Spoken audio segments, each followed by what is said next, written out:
Thanks for all for being here. Really appreciate it. Um, this is a special all trans everything panel, and we're really excited to have it. This was thought up of by Samantha here. Hey, Samantha, raise your hand so everyone knows. Yeah, it's Samantha. Samantha, yeah, and I'll start by introducing Samantha. But yeah, Samantha, I came up with this panel. I decided to put it all together, invite all the guests, come up with the topic. So we want to thank Samantha for being so kind. Samantha, tell the world about yourself and tell why you wanted to put this all together. Well, I'm Samantha Banana 85 here on Twitch, Samantha Banana 4 on Twitter. I like to go on panels and talk about things. One of my most passionate things, for obvious reasons, is trans issues, as well as native issues.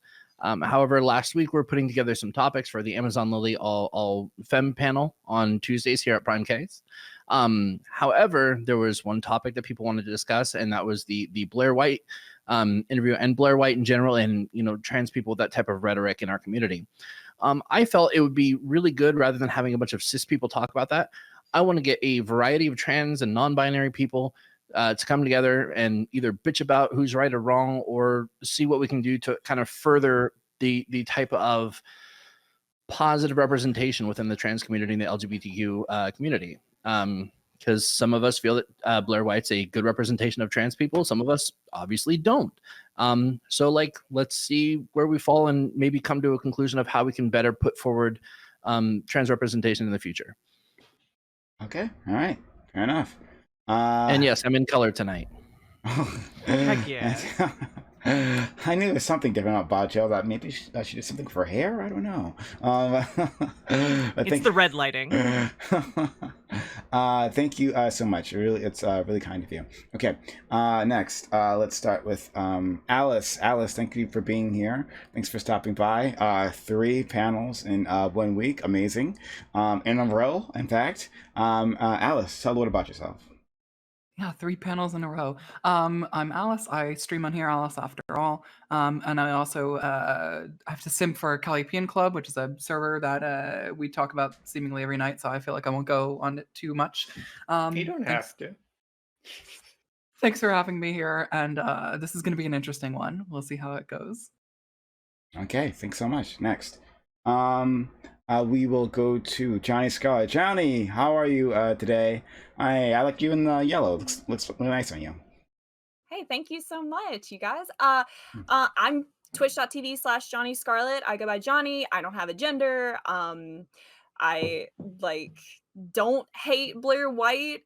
I don't think she always has terrible ideas, but some things she says are pretty terrible. And also, that panel that she was on was absolutely crazy and hard to watch. So I'm excited to get in here and talk about it with a bunch of people who are actually going to have a valid opinion on it. Okay, all right. Thanks so much. All right, next, Dr. K. Dr. K, thank you for stopping by. How are you doing today? Yeah, sure, mate. What's that? I said, how are you doing today? I'm doing. I've been real busy today, running around, all that stuff. So my hair's like a little bit of a mess compared to usual. Hello, I'm Dr. K. I'm literally the most bitter woman on the internet. I'm a local activist in my area, so I don't actually stream that much, but I have a Sunday stream that I do where I play some D&D with some people. And I'm passionate about, narratives, incentive structures, political science, all that cool stuff. You can catch me at Amazing Dr. K on Twitch. As for my gender, it's trans woman, but it's also kind of a third gender thing. It requires a whole conversation, so I just say I'm a trans woman because it's easier just to say that. Okay, thanks so much. Next, DemonMama. It's been a while since you've been on. How you been doing lately? Oh, I've been doing really, really good. Channel's been having a lot of growth. We've been doing some really fun and hard-hitting content. Some of it serious, some of it not so serious. But it's been fun nonetheless. My name is DemonMama. You can find me very easily at demonmama.com. All of my links are there. I have an awesome Discord where we do all kinds of creative stuff. And for my channel, I talk about politics, news, media, and I also do a lot of debates. So I'm very happy to be back here on your show, Prime. So thank you so very much for having me. And look forward to getting to chat with everybody here. Oh, and I am a non-binary trans woman, she, her. Okay. All right. Next, Riverboat Jack. Also very excited to see you. You know, I'm always excited to see you, buddy. Yeah. Riverboat Jack, thanks for coming back. Always. Yeah. Um, I am, a trans woman, and I'm a sex worker, and yeah, I have a sweet Twitch channel where we talk about politics, news, all kinds of stuff. Sometimes I take little forays into dunking on people like John Doyle. And yeah, come by if you want to learn some stuff about socialism and just hang out. We have a good time every weeknight, 8 p.m. Central. Okay. All right. Last but certainly not least, we have Red Charlotte. Red Charlotte, who I don't know anything about. So this is our very first time meeting. How are you doing, Red Charlotte? Hi, I'm all right. Tell me So I'm everyone Charlotte. Yeah, go ahead. I'm a trans woman, and I'm a DSA member, a socialist, mostly a Twitter user. And, I've been suspended from Twitter for my foreign policy hot takes, and most of my political advocacy is centered around getting stuff like these criminalized. And yeah, that's basically it. Oh, all right. Well, thanks so much for being so kind as to join us today. Really appreciate it. Okay. So, Samantha, why don't you help by introducing this topic that you want to discuss? Okay, so hopefully everybody here got a chance to watch the debate type conversation, or basically just like shitting all over trans and LGBT by conservatives, and other conservatives that consider themselves LGBT, or by some weirdo who calls herself a liberal, as well as LGBT and a conservative who's a Trump supporter. There was a video on that on God, I believe it was Slightly Offensive, and it was really bad. There was two really shitty people here. I'm not going to call them Nazis, but I'm pretty sure they're Nazis.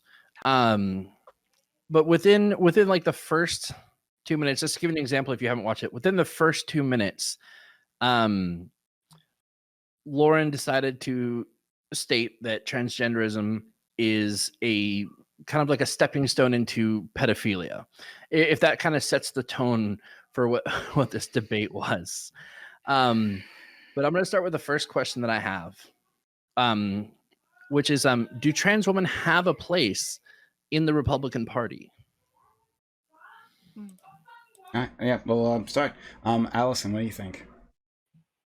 So the fact that whole debate starts off with somebody claiming that trans people are pedophiles makes me a little, concerned about whether trans people can really effectively be in, conservative Republican politics. Not that those always go together 100%, but yeah. I would say that that's a pretty big issue there. I think that the Republican Party has made their base essentially around, denying trans people our rights and existence. So I'm not really sure that you can be trans and a Republican. Can you be trans and somewhat socially conservative? Probably, but I'm not really sure that you can align yourself very well with the Republican Party as it exists right now. I'm not saying you can't be a right-wing trans person. You can be, but I don't think you can be a Republican in the concept of the American political system. And that's it for me on that one. Okay. All right. Johnny. Okay, I actually have something written down for this. I'll be very brief though. Social conservatism in the US sense believes that their efforts will be rewarded regardless of if they win elections. Being set out of power only drives the narrative of them being oppressed. And from what I can gather about the Republican Party as a whole, it's certainly not possible to be a Christian conservative and espouse these family values that are basically not optional and also be a trans or agender or whatever person. Because and this person, Lauren, I believe, is the one who said having children is the future of the Republican Party. Well, I think that being anywhere near to these Christian conservative people, I think that being anywhere near a woman, whether it be me who is born female or anybody who decides to, present as a woman, I think that they sexualize that inherently, and that being a woman in general, it to these social conservatives, and it is inherently sexual, and that they focus way too much on the most base aspects of being a human, and it kind of revolts. It's kind of revolting, honestly. Those are my initial thoughts. Okay, thanks so much, Dr. K. Yeah, okay. I mean, what is a conservative party? Its entire basic sales pitch is that it conserves archaic social norms, right? If you're not trying to conserve something, you're not really a conservative party, right? So what is it trying to conserve in the US? Well, it's trying to conserve, these very traditionalist modes of interaction that, were kind of created by evangelicals and, the wider social culture of like the 19 and 1800s. And it's pretty inherently anti-LGBT and and thus anti-trans, right? The only trans people that you're going to find in the Republican Party are either self-hating and deluded, or have some archaic social norm that they want preserved so much that they actually, want the preservation of that over their acceptance by wider society. Okay, thanks so much. Next, DemonMama. Yeah. I am really glad that we're talking about this panel today. On this panel, because I think that this debate is a bellwether for the future direction of republicanism in America and conservatism in America.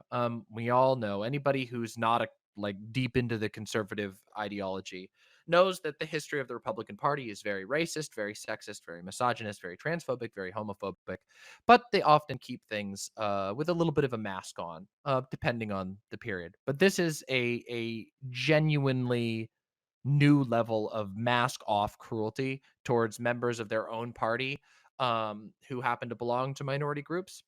And, pardon me for being a little bit crass in saying this, but I think that my takeaway is that trans people have the same amount of space in the Republican Party as they did in the death camps of Germany.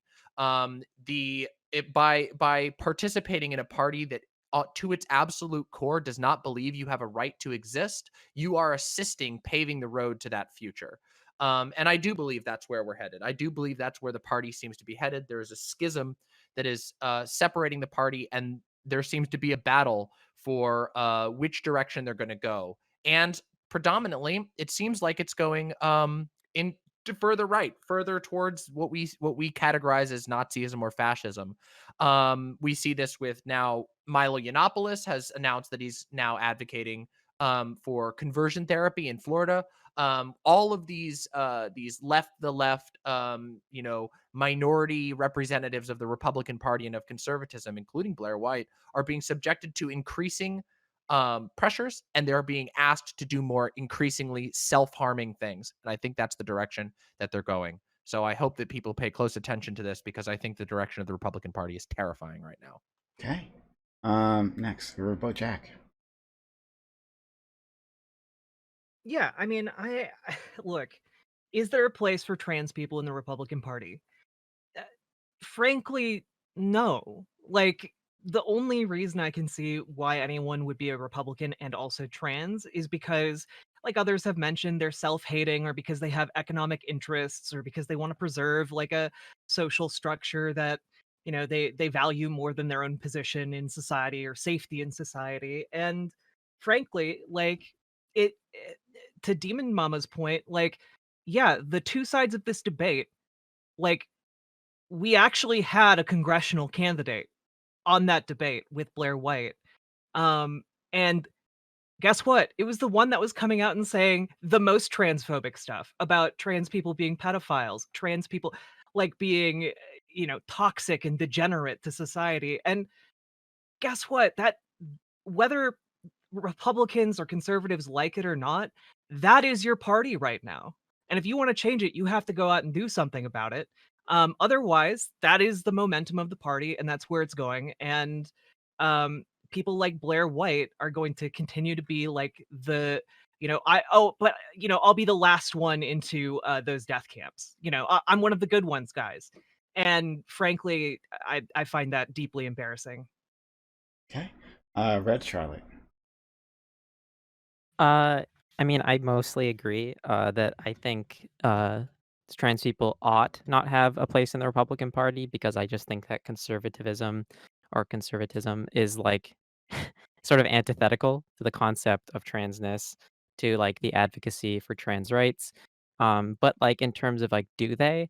I would say currently they probably like do, because, like, in terms of policy, no, right? The Republican Party does not advocate for trans rights. They frequently oppose it. But if you look at, like, polling, right, even amongst Republicans, most of them are for legal protections for trans people. They're for, like, not hate criming trans people or whatever. And this is mostly to do with the fact that the Republican Party does not represent their voters, like, in any way. They represent like a tiny sect of their voters, and this is like empirically verified with stuff like Grossman, which is a response to Gillens and Page, and stuff like that. As we are right now, something like DemonMama said, like the direction of the Republican Party in terms of its leadership is sort of like heading in a very dangerous road, especially with stuff like QAnon, where like 54% of the party believes that, you know, uh, that conspiracy theory has some merit, and then 23% of people who do believe in that conspiracy do believe in the adrenochrome thing. So like, uh, I don't know how we're supposed to fix that like cultural problem. Like they like to talk about cultural degeneration, right? But like, like I don't know, believing in QAnon seems much more degenerative to society than trans people being able to play volleyball. Hmm. Yeah. I mean, I think it's interesting that you bring up that the Republican Party doesn't really represent the interests of its voters. I do think that's true to a certain degree, but I don't think that it matters really whether they do or don't. The way that it's set right now, they don't have any other choice. And if you watch even Donald Trump's CPAC speech, he knows that. He knows that everyone is on for the ride unless there's a check, and they know they don't have the numbers to defeat the Democrats without having all of the Republicans on board. So that means anybody who's not anybody who finds themselves in a position of not wanting to vote for the Democrats is going to be pulled along as far right as the farthest, most powerful elements go. And as it turns out, the most powerful element in the Republican Party by far is Donald Trump, still Mm. to this day. And Donald Trump is setting the ideological standard forward. Donald Trump brought up trans people in his CPAC speech, and Donald Trump had a over 60% of the people who went to CPAC said that they were going to be voting for him in 2024. No one Mm. even came close, and it's not even clear if he's going to make it to 2024. This guy's pretty goddamn old. Like, we have a absolute political crisis on our hands, and yeah, I think that a lot of people who perhaps have been Republican voters in the past, maybe fancy themselves centrists, are going to have to take a really long think about where along this line that's being drawn on the ground they're going to stand, because one Mm. side is going they're going off the rails. It's going all the way to the right, and I don't expect Yeah. that to stop at all. I wish that there was a place in the Republican Party for people who are what I would call now centrists, people who are fiscally conservative. I myself am a proponent of capitalism that is like decently curtailed by a socially minded government, but there's no way to be socially liberal or socially progressive in the current climate with all of these people. And by the way, the fact that most people in the Republican Party or who are registered Republican are not represented by their leadership is an example of how land votes and how we need to get the fuck out of gerrymandering this country. Dr. K, the Riverboat Jack. Oh. Okay, all right, Riverboat Jack. Bye Alright. then. So like I'm just gonna come out and say this, okay? I think that Republicans in political positions of authority, they are representing their voters at the very least, maybe not on all issues, but I think when it comes to trans issues, yeah, a lot of Republicans fucking hate trans people, okay? They have bought the line they've bought the lie hook, line, and sinker that like trans people are pretending to be trans so they can go and like be predators against children in bathrooms. They have this idea, and even if they won't explicitly call trans people pedophiles to their faces, I think that a really good bellwether for how a lot of Republicans think about trans people is in John Doyle's responses in that or even the moderator's responses in that Blair White debate. They just smirked. They smirked. They're like, haha, yeah, globo homo. They're talking about all these things, and to them, our civil rights are a joke. And not worth like defending in any regard. So I think that maybe there are a minority of Republicans who like value the civil rights of trans people, but they are not going to change their political position or who they vote for because of that. We're just not that important to most Republicans. Okay. So Dr. K, then Sam, Samantha. Oh yeah, we're not their constituents. They know they're not winning us over, and so they don't mean to try. So my thing actually got moved up, so I actually will need to leave in 30 minutes instead of an hour and 30. I'm super sorry to do this to you, Prime. But That's okay. I'm a pretty solid replacement.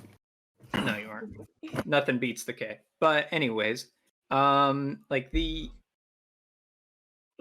modern Republican Party like has a vested interest, as it were, in maintaining this sort of this sort of charade, because if they can focus on this culture war bullshit, right? They don't have to ever talk about the economic shit show that they're doing behind the scenes, where like Trump's tax cut, like that takes out so much revenue and redistributes wealth so high upwards, right? But like that doesn't get talked about because instead we can focus on culture war bullshit, right?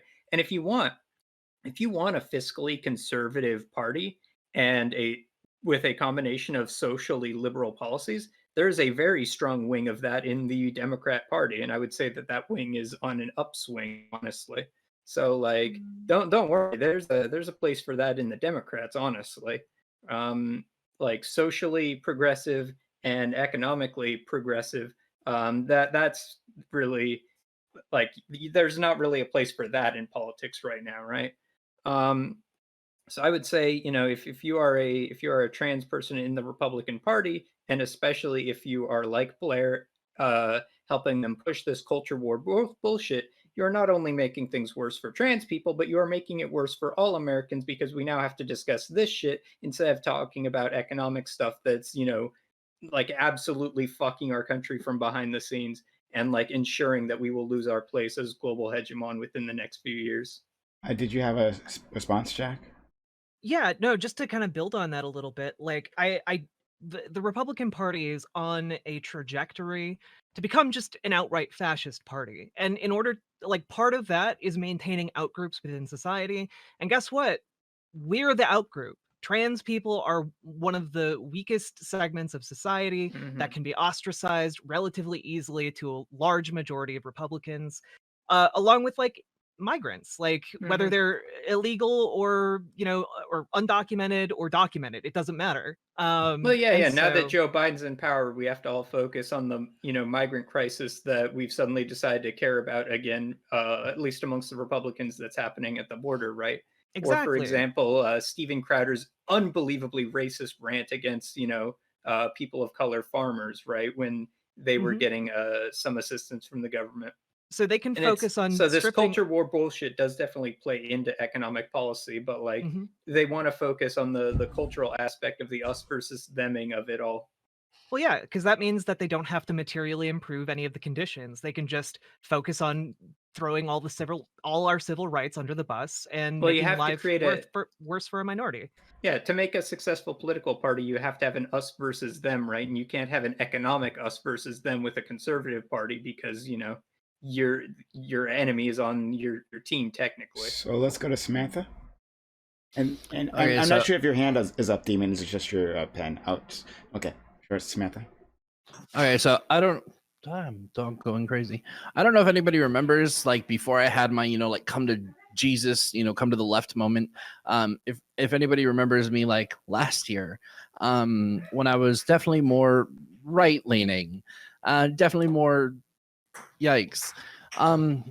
I felt like there was a lot of I felt like the right had made me feel like there was a place for me there. Obviously, I knew that they were about legislating things against me and taking my rights as a way as a trans person, as a queer, all these things. But at the same time, when I moved to California from Oklahoma, and I had stuff like my guns and my business and stuff like that, and I moved into a place with a bunch of other trans people and leftists that I thought would be accepting of me because I'm trans, and they flipped out because I had fucking guns. And like I was thrown out because of that, and I thought it was the dumbest shit, and it pissed me off. And so I was like, fine, fuck it, like this just pushed me more away, and like I felt like and a lot of people have said it before, like the left can be kind of stupid sometimes. I'm not saying like the leftists, but I'm gonna say, like, I'm gonna specify liberals and Democrats and sock them trash bags in there too. But like they can be so fucking, like, if you're not perfect on that purity fucking test, like there's no talking to you, there's no fucking changing anything, it's just fucking yeet. And I felt like people on the right were more willing to talk to me, and then the more and more I kind of like went down that path, it's like, okay, now you're just trying to use me as a token, like, look, we're good, we're accepting a trans people, look, we're good, like we have a trans person that's friends with us, and all, look, we'll accept you and your guns and your business, and lowering business taxes and make you more profitable and able to live. And it's like, but you're only doing it so that you look better. There's no intention to actually help people like me, and it fucking pissed me off. But I feel like there is no place in the Republican Party, or obviously the far right, the alt right, and all that too. Even though they fetishize us, there's no real place, because all they're going to do is keep doing things to hurt us. But at the same time, I still think there could be a place, and should be a place, for a trans woman along the lines of like libertarian socialists or stuff like that. Like, do I agree with every platform that libertarian socialist is? But like, I believe if they're going to push actual personal liberties, like seeing how they react to a bunch of trans people entering their movement would either make them put up or shut the fuck up. And I don't know. I'm just kind of a little jaded. I'm an ex right leaning person, but I've still unlearning pretty shitty things. But I feel like there is no place in the current Republican Party. DemonMama? Yeah, I just wanted to talk on one thing that Dr. K brought up, which is the idea that like they push culture war issues as a distraction. I think that's a side effect. I think that they really do care about these things, and it clearly sells to their audience. To a lot of right wingers, culture war is the only war. They don't care about the economy. They would welcome a king that told them what they want. It is just about power. And if they have to cheat to get there, well, they've already been doing that for a long time, haven't they? I think that that's something that people need to realize going forward, that we are going up against a ruthless opponent, a group that is willing to make a common meme that Trump is the God Emperor of their movement. There are a lot of unironic monarchists. There are a lot of unironic theocrats among the American right. And I think that a lot of people underestimate the American right, thinking that it's mostly just people who, they're well intentioned and they're economically conservative. No, they're not. They are socially conservative. That is the backbone of the movement. It always has been. It always will be, until we defeat that. And I think that, like, to a certain degree, we need to dominate that culture war, because their points are going to continue. I mean, we were just talking about the Steven Crowder thing today. Steven Crowder has almost 6 million subscribers on YouTube. His influence is massive, and he is churning out a perpetual narrative of cultural apocalypse. And so did Rush Limbaugh, and so does Tucker Carlson. This is what they sell.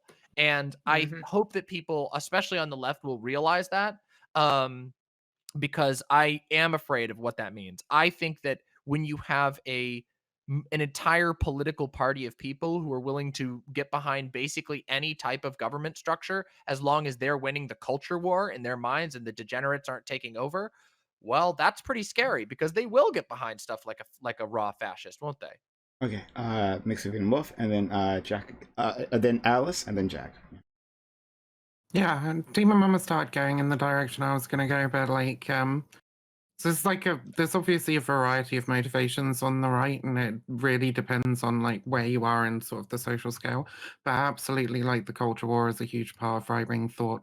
But I think it comes mostly as a for those like further down on the in sort of like the class hierarchy. I think it comes as a way to feel that you're winning, right?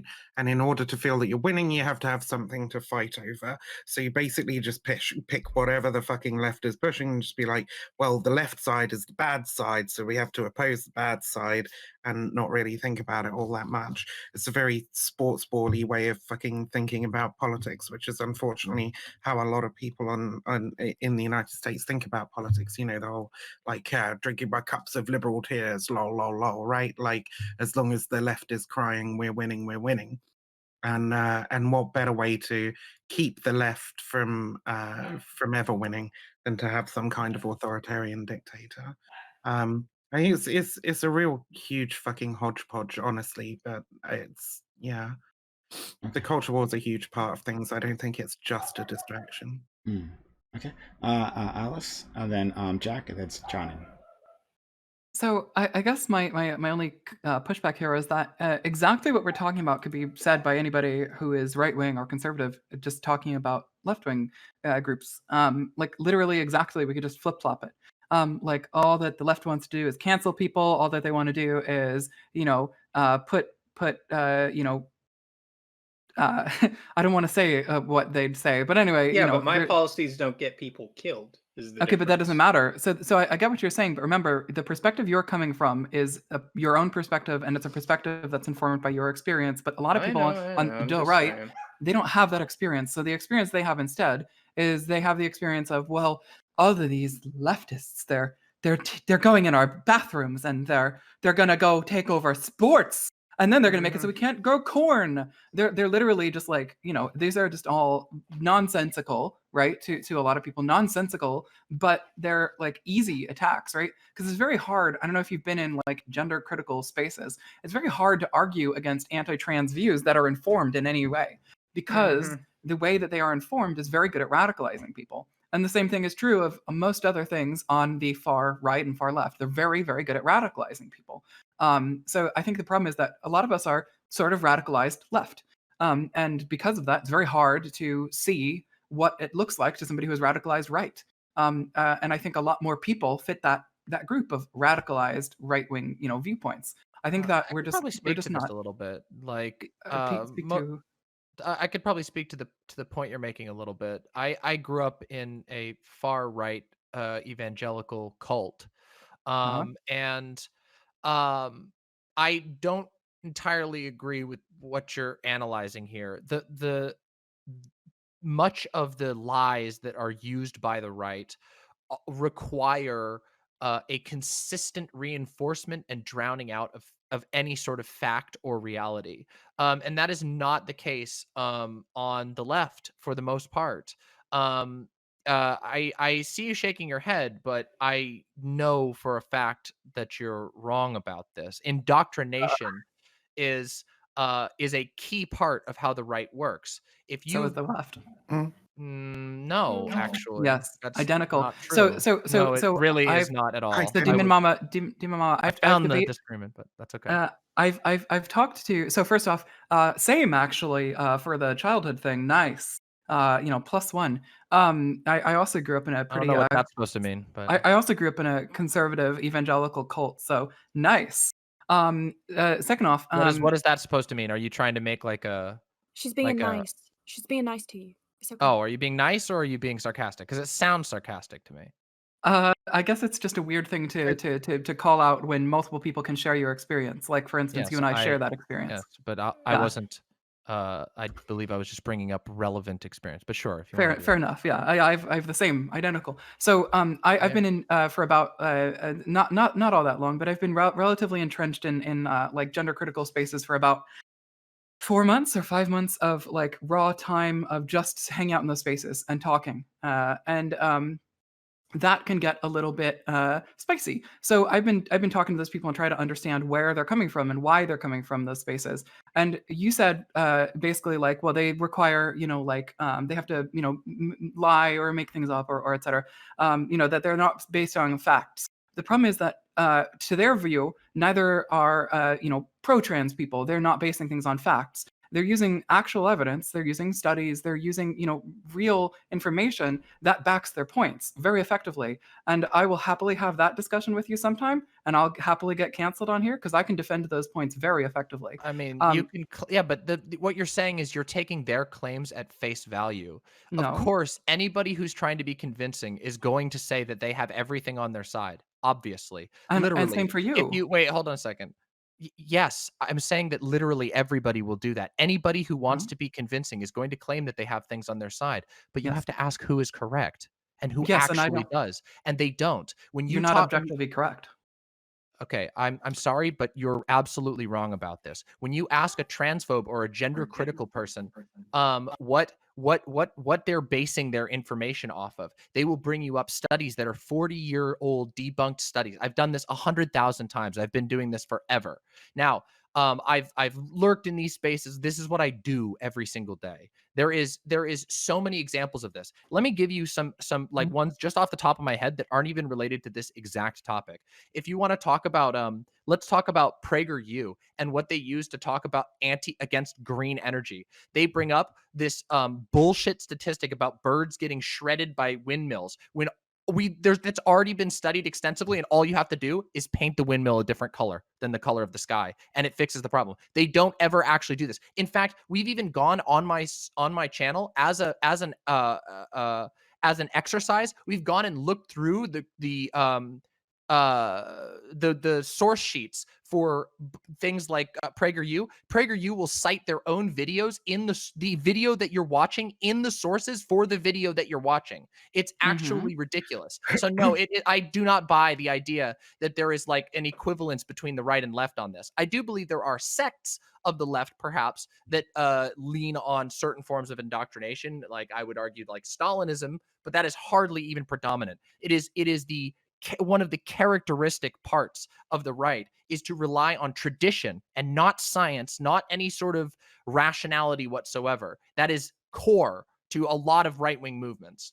So let's go. Yeah, Jack, Johnny, and then Dr. I gotta get going like okay. 5 minutes. Okay. Like Dr. K first. Yeah, I'm just gonna say like an easy counteraction of that is it is like an observable fact that as you go and see more and more diverse communities, the like number of membership amongst the Republican Party like noticeably goes down. Like when people are exposed to different ideas and are in spaces with multiple thoughts or multiple schools of thought, like it literally kills off conservative ideology. So like I'm like that's a complete bullshit line that there's that sort of both rely on indoctrination my ass. Most people on the right, or at least the right, does rely on like isolation of people. Just like backing up what DemonMama was saying, because you were speaking specifically about TERFs. Like, if we can, some of the most prominent TERF myths, right, or propaganda tactics, such as the cotton ceiling, for example, like these are literal myths. Right, the cotton ceiling myth is about some Planned Parenthood meeting that supposedly took place like a few years back. That was supposedly about how trans women could get into the pants of lesbians, and it literally had fuck all to do with that. It was like this small meeting, 7 people attended, I think, and the discussion was around like feeling comfortable in your own bodies and like shame within LGBT communities.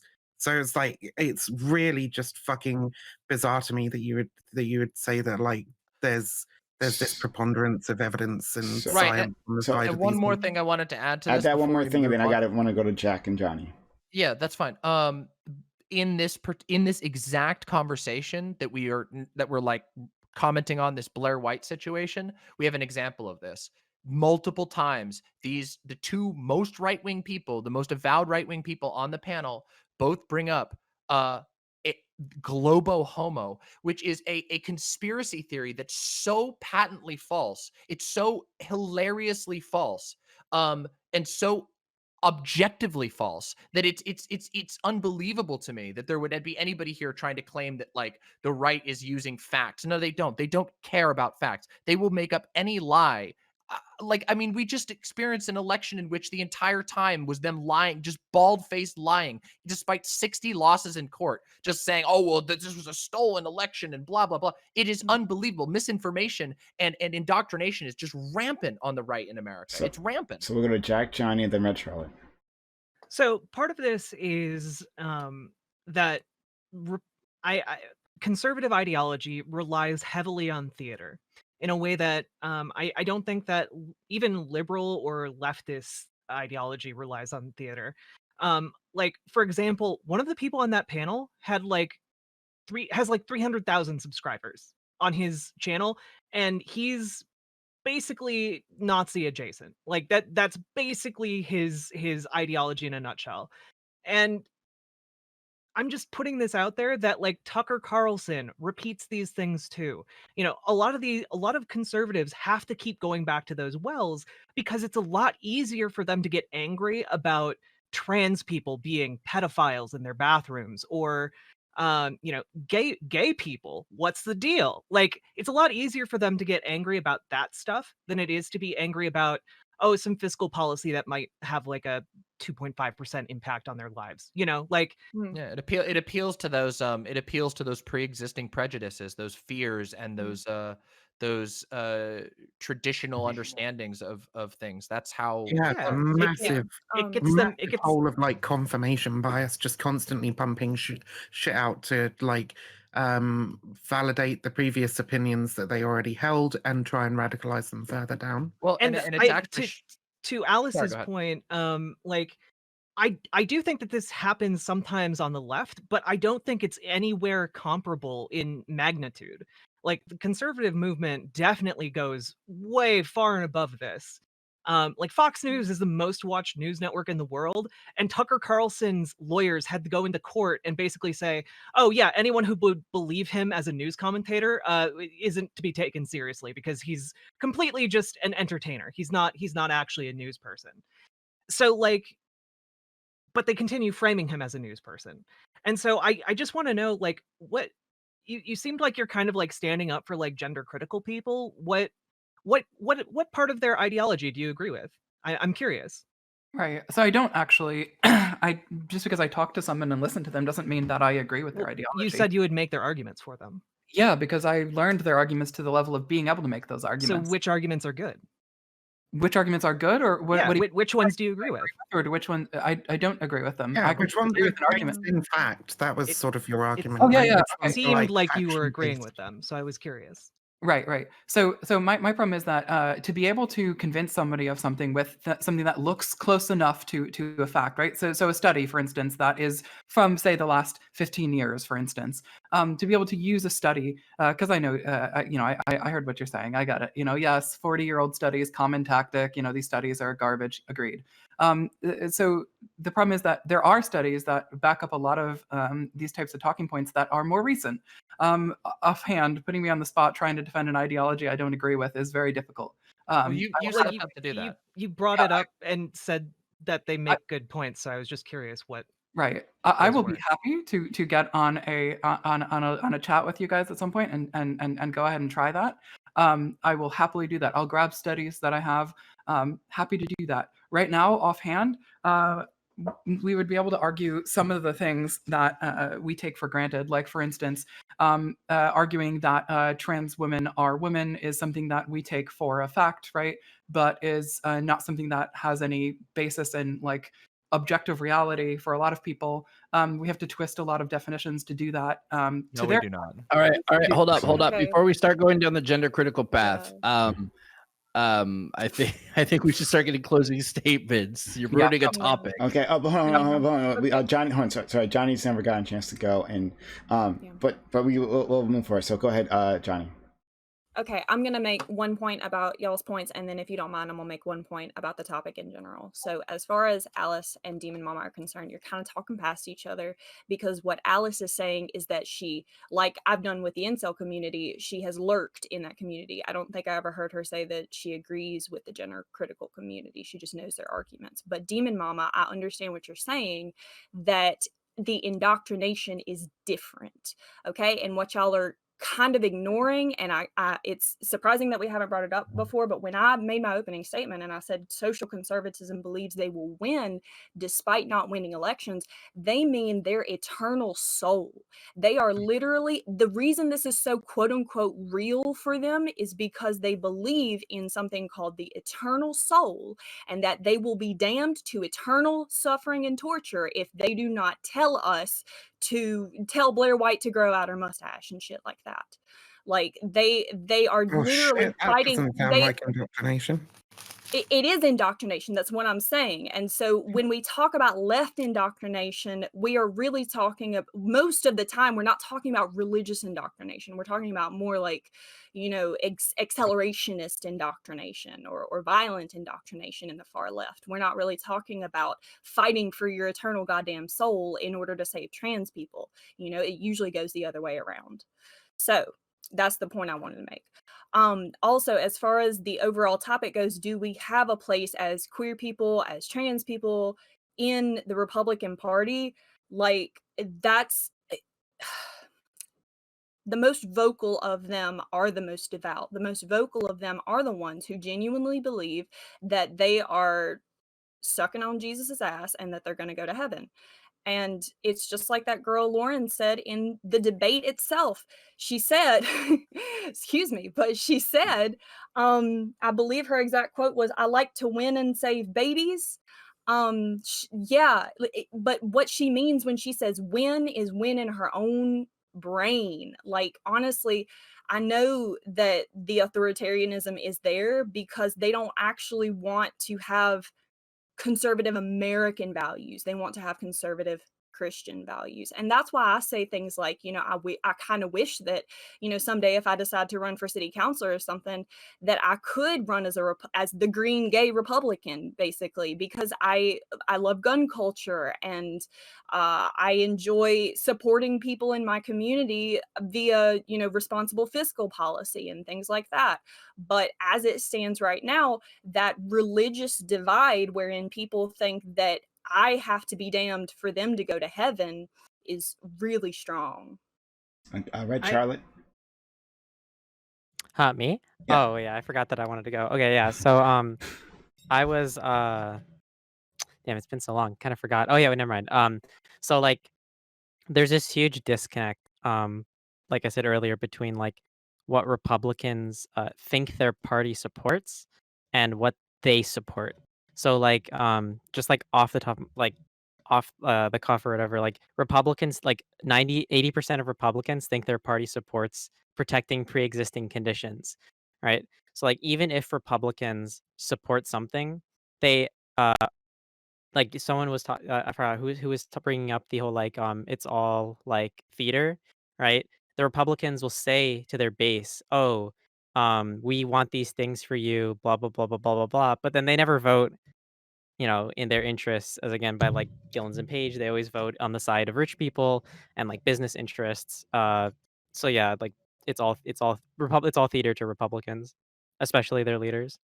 I So like it so is indoctrination.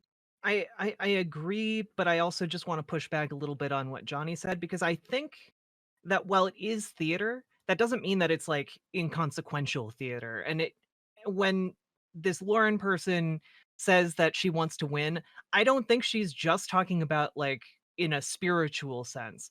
She does want to win in that sense. I agree that a lot of conservative Christians want to win in that sense, but they do genuinely very much care about winning in a political sense. This is how they've managed to maintain a voting bloc for the past like 60 years.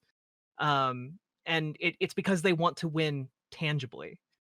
Why don't we take this opportunity to directly just transition, because we were going in this direction any which way, to the next topic. Is that okay, Samantha? Yeah, that sounds great. This will give Alice her moment to do what she wanted to do. Okay.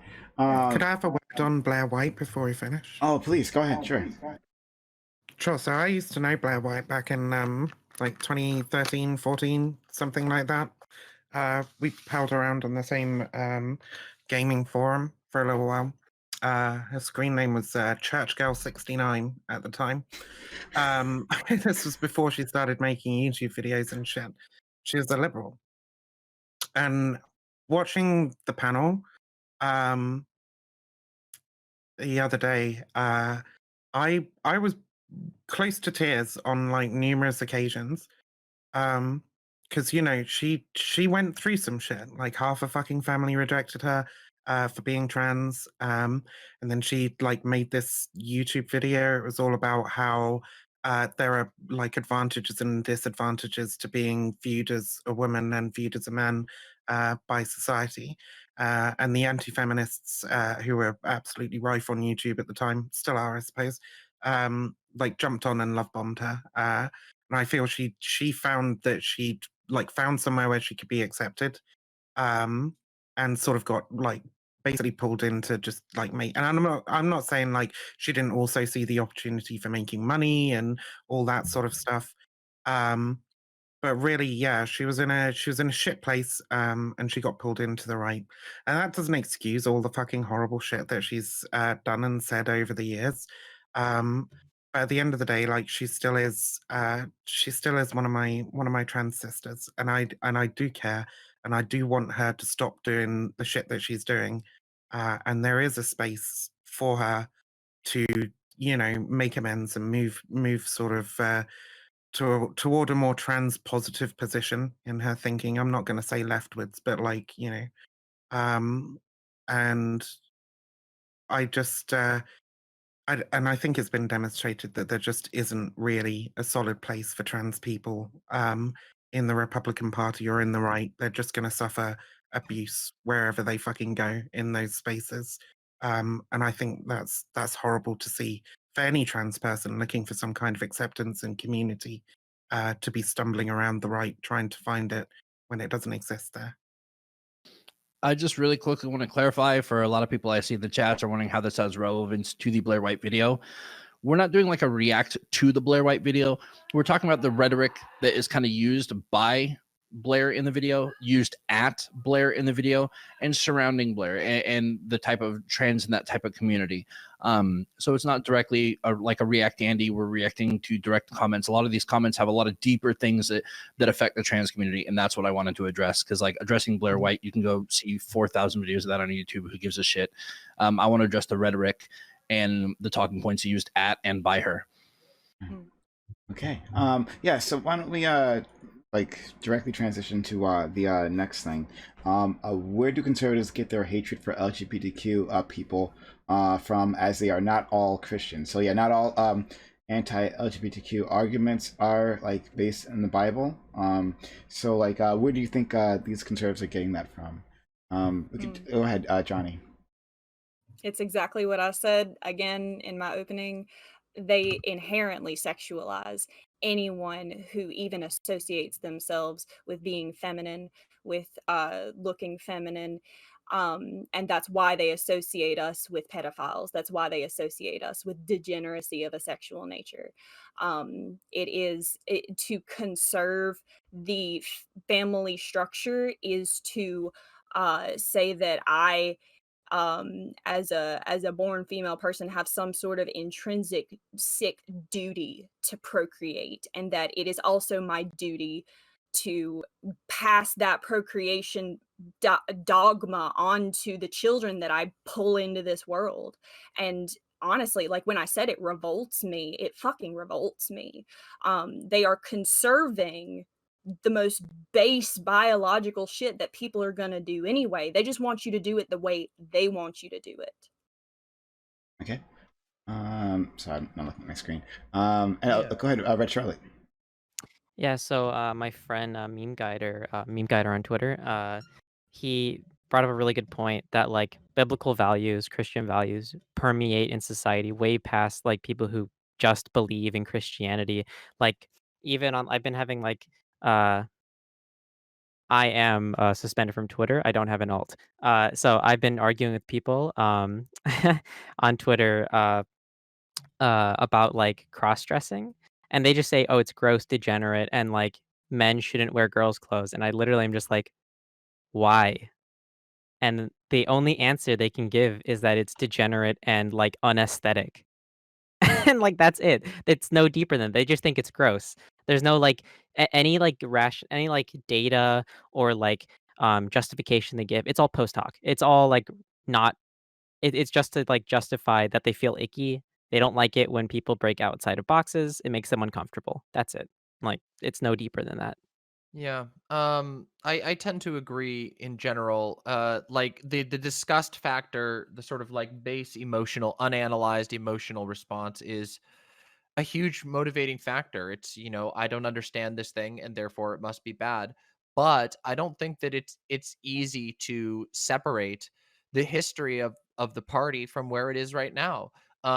Like you said, Charlotte, you hit the nail on the head with regard to how, at least especially here in America, but in many other places, the religious backbone has set the platform, and everyone else has had to sort of fall in line with that. I mean, remember, like it's been, anti-gay marriage was on the platform this year, and supposedly in the pro LGBT Trump era, they had take down gay marriage. It's pretty wild how much they dictate the actual policies and the standards. And I mean, just because their religious views are incoherent or they're hypocritical doesn't necessarily mean that they're not influenced heavily by those views. They are aiming to recreate a fictionalized version of the past, which was directly inspired by these sort of religious beliefs. So even if they're not super religious folks, I mean, we all know that Nazis love the hell out of um, their like stolen Voke, Odin runes and all that, whatever. All the like Norse stuff that they appropriate. They don't know anything about it. They don't worship these gods or anything. They don't have any. It's just it is an aesthetic. It's a post hoc justification to find a way to act out their prejudice, and it's reinforced with thought terminating cliches.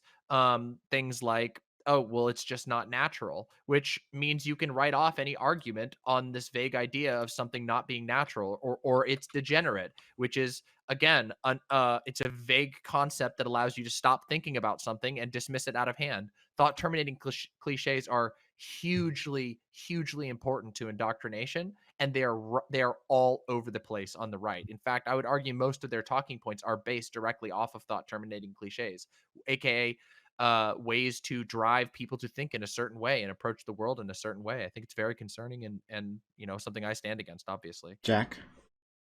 So I think, to add on top of what everyone has already said, because I think it's all on point.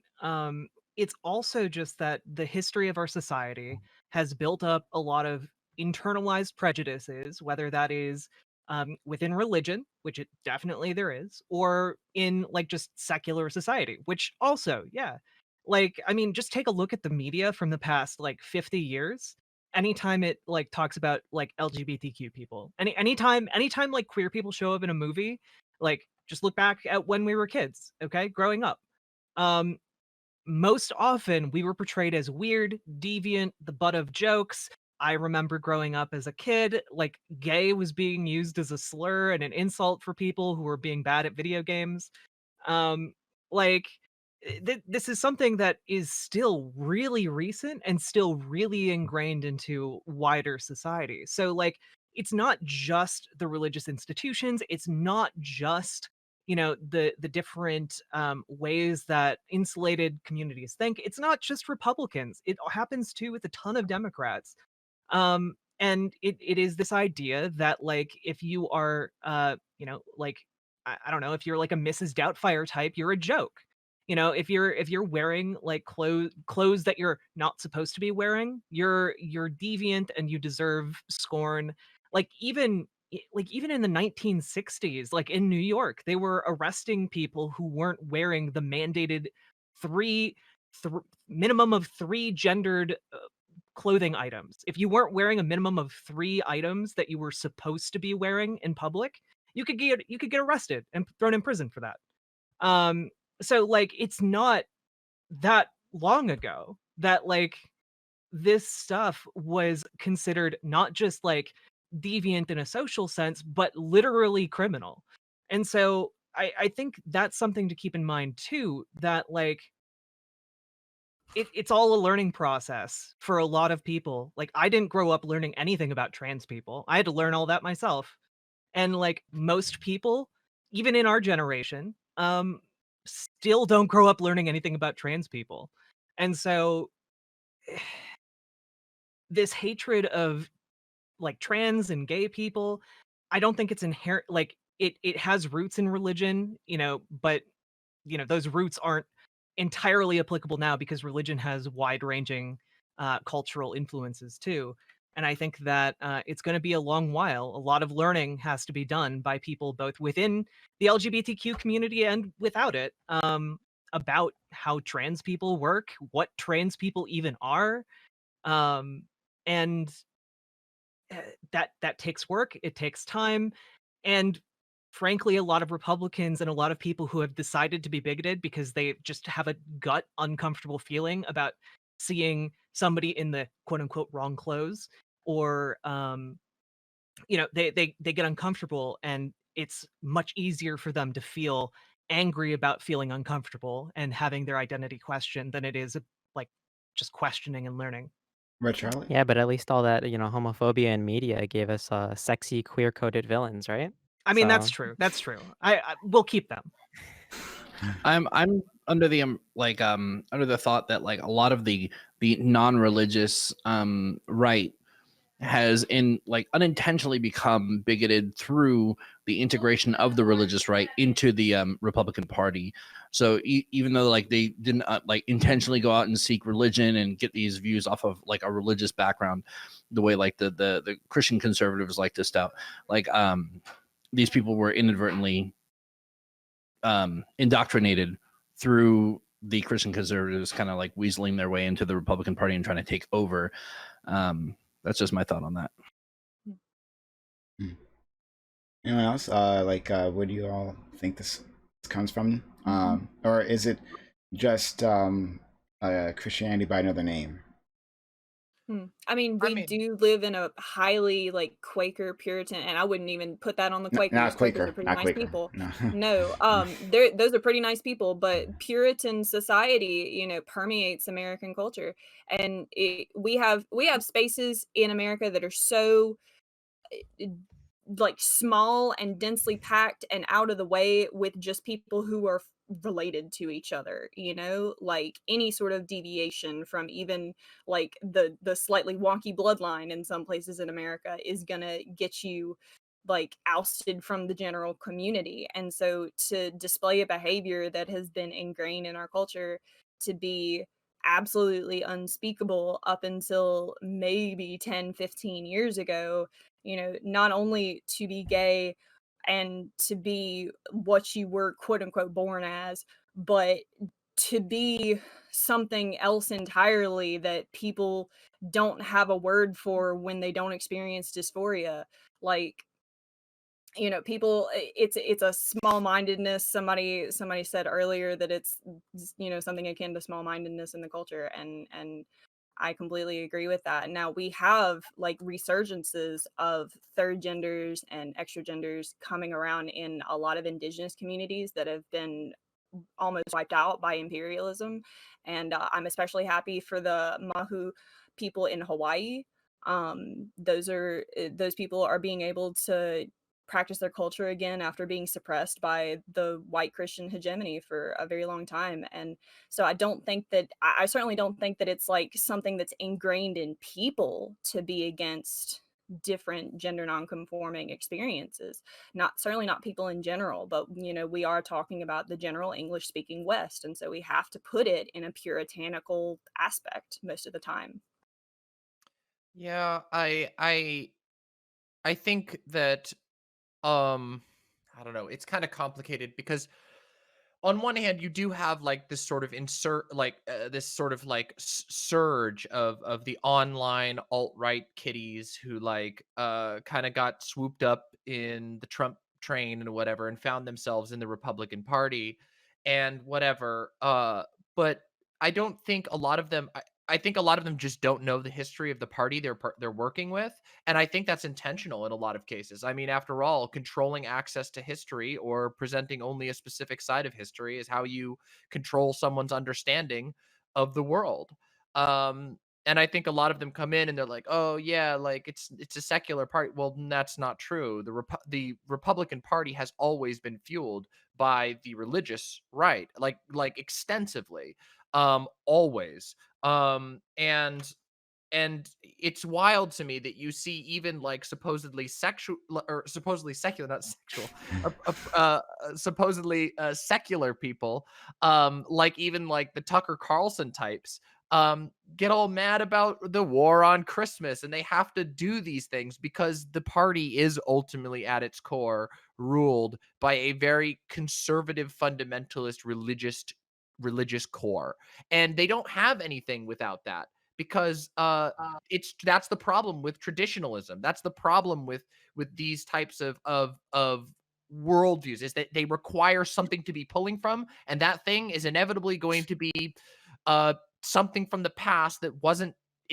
hasn't adjusted to the future, and it sort of presumes a divine knowledge. There's so much I could talk about with it, but I do feel that like what we're seeing, and again, this conversation we're talking about here, in addition to a couple of others that have happened this week, are prime examples of that. Any small secularization that happened in the like 2016 push for Trump has already been disregarded. You have Milo is now ex-gay and he's going to support conversion therapy. You have Blair White talking about conversion therapy. You have all of the big right-wing figures are starting to like lean into their Christianity and being like, yeah, I'm trying to be a Dave Rubin is a Christian now, right? Isn't he? Didn't he say that he's now a Christian? Like holy moly, it's actually ridiculous. And I think that's going to become increasingly the case, that you're not going to be allowed to be a Republican if you're not a Christian at some point. And I think it's a weird place for us to find ourselves in. But I think we need to understand indoctrination, and we need to understand how these things actually function. Okay, Jack. Yeah, I mean, I think that while everything that Demon Mama just said is correct, the fact is, like, the Republican Party uses the veneer of being like an impartial secular party to be able to get more people in, to be able to pretend like their ideas aren't just religious, that they have some basis in fact. And for the most part, they don't. They don't have a basis in fact. They don't have these ideas that actually help people. They have ideas that help the wealthy. That's predominantly their concern. And if they can help the wealthy by vilifying LGBTQ people, that's what they're gonna do. And like, guess what? They've been politicizing religious folks for the past like 60 years, since the inception of the Southern strategy around the issue of abortion. And frankly, I like this is kind of the natural outcome of like their entire political strategy for decades and decades and decades. And so I find it very unsurprising that, yeah, it's radicalizing people into ever more religious fervor over their political leadership. And it's unsurprising also that that is leading towards fascism. Um, and it's also very, like, just kind of a natural consequence. Like, yeah, they're going to be against gay people because the underlying part of their political ideology that relies on religious conservatism uh, also vilifies gay people. So, and queer people of all kinds. So, I Yeah. I mean, yeah.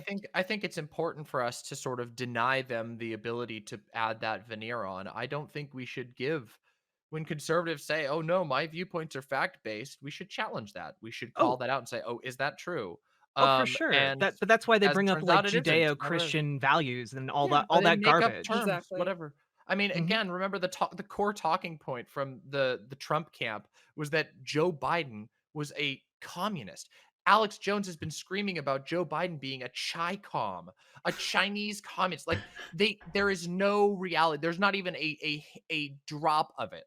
And it's funny because there's this attempt by people that I've encountered a lot, and this is something I've argued against a lot, to play equivalency between the American right and the American left, and there just is not one. There isn't an equivalency there. There is no all of the people, even when people are like, oh yeah, well, lefties online, terminally online lefties call everybody a Nazi. I'm like, okay, so you have like 5 children on Tumblr calling people a Nazi all the time, and then you have a bunch of people going, hey guys, here's a giant list of 200 articles that have been written about the policies that Donald Trump is putting in right now that are very, very similar to fascist and or even Nazi policies. Here's a whole bunch of times where Donald Trump's guys literally used Nazi quotes, Nazi ideology, Nazi rhetoric in order to push him forward. And then it's like, oh, the left is just screeching online. They're just it's the both sidesing stuff that drives me nuts. Why do we play this game? Why do we ever play this game? We know there's no equivalent. Even the worst, even the most screeching like Stalinist I can imagine is not even near to the level of disinformation that the average Republican Fox News viewer is. And it is really that bad. Like, I mean, and again, some of this stuff, like this little anecdote I'm going to share is like stuff that comes from my own personal connections who are still, a lot of my family and my friends' family are still in that. Like, I mean, I have a friend, somebody who I considered family at one point because I spent so much time with them, who was super laid back. They got into the Trump shit in 2016. Now they literally have an apoplectic meltdown if anyone even mentions the what's it called, wet ass pussy. If they mention that song or play that song, this person has a meltdown and screams at their family because Tucker Carlson told them it was degeneracy. Like, Yeah, it's not. Yeah. It's sad. It's part of a carefully cultivated media environment that the right has been putting together, since the Reagan period, since the advent of Fox News and the and national radio with like Rush Limbaugh and stuff. I can see it giggling up there with the carefully cultivated media environment shit. But it's true. Like this was like legitimately the fuck. The whole point of like getting Rush Limbaugh on national radio was to bring the GOP platform to national media to like saturate people's fucking airwaves with it, so that they're spending every day commuting to and from work listening to this fucking asshole's voice on the radio. And thank fuck he's dead now, doing a little dance, pissing on his grave. But like, people should look into the sort of spin-off, the sort of careers that Rush Limbaugh started in America. But it's a real interesting story. But him dying doesn't like signal the end of it. Like the damage has been fucking done. No, just replace him. They'll just put Steven Crowder on a fucking radio show. They'll just put like fucking Jesus Milo on a Christ. radio show. They'll give these fuckers another platform. Maybe it's a bad sign when Holocaust survivors are saying, "Hey, yeah, the Republican Party is kind of looking like Nazis." Let's go to Johnny and then Red Charlie. Okay. I just wanted to point out that we've got one person, and I believe it was Jack, saying that the Republicans want to have this veneer of secularism and truthism. And then we have, of course, DemonMama and a couple of other people saying that they want to have this spiritual, shit that guides them, that makes them feel superior. And the answer is both. I think that really contributes to the disinformation and the overall just grift of the Republican Party in general, because they want to be both. They want to not only be facts and logic, facts don't care about your feelings, but they also want their religious quote unquote information to be put at the forefront of everyone's mind as some sort of scientific basis for reality, just because some book that was written by God knows who 2,000 years ago says that you ought to love your wife and respect your husband, and they took that as the absolute biological truth. Like, they want both, and that's why it's so confusing and hard to fight against. I don't know if it's so much that they really like. I mean, I don't. Again, we're getting into intentions here, and that's always impossible territory. But I don't even know if they so much. I mean, they do want to have their cake and eat it too, but it's not out of any love for science or any desire or adherence to rationality. They're just Machiavellian enough to realize that if they tell people that their studies are legit, no one will ever look at the page to see that they're citing their own video. Like, again, like I've done this just to show to my audience. I do this as an exercise all the time where we go, all right, chat, why don't we check the sources? And we just go and look and see what they just don't put anything. Sometimes they'll cite like, oh God, it's ridiculous. It's embarrassing. And yeah, they want to have the veneer, but it's a veneer. And I don't think that we should like pretend that it's like that some of them are trying to be rational. They're not. They're just finding anything and everything that they can to push their worldview forward. And they're just Machiavellian enough to embrace it. That's good. Okay, so I wanna really quick say something. Sibri TV, I've seen you in my chat before. I know that you're a good faith actor, and when you say they are describing the left on the other side, I appreciate that comment. Here is the difference, my dude.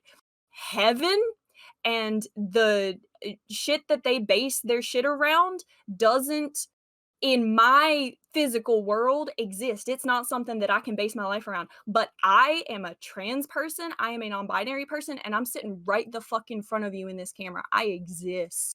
And there's no way to deny that. And so the idea, I think that what DemonMama spoke to on the last topic when she said that, you know, this is not something that can say the progressive left or the social left is based in the same shit as the far right. We're not. We're based in reality. We're fighting for our literal existence while other people are fighting for fiction.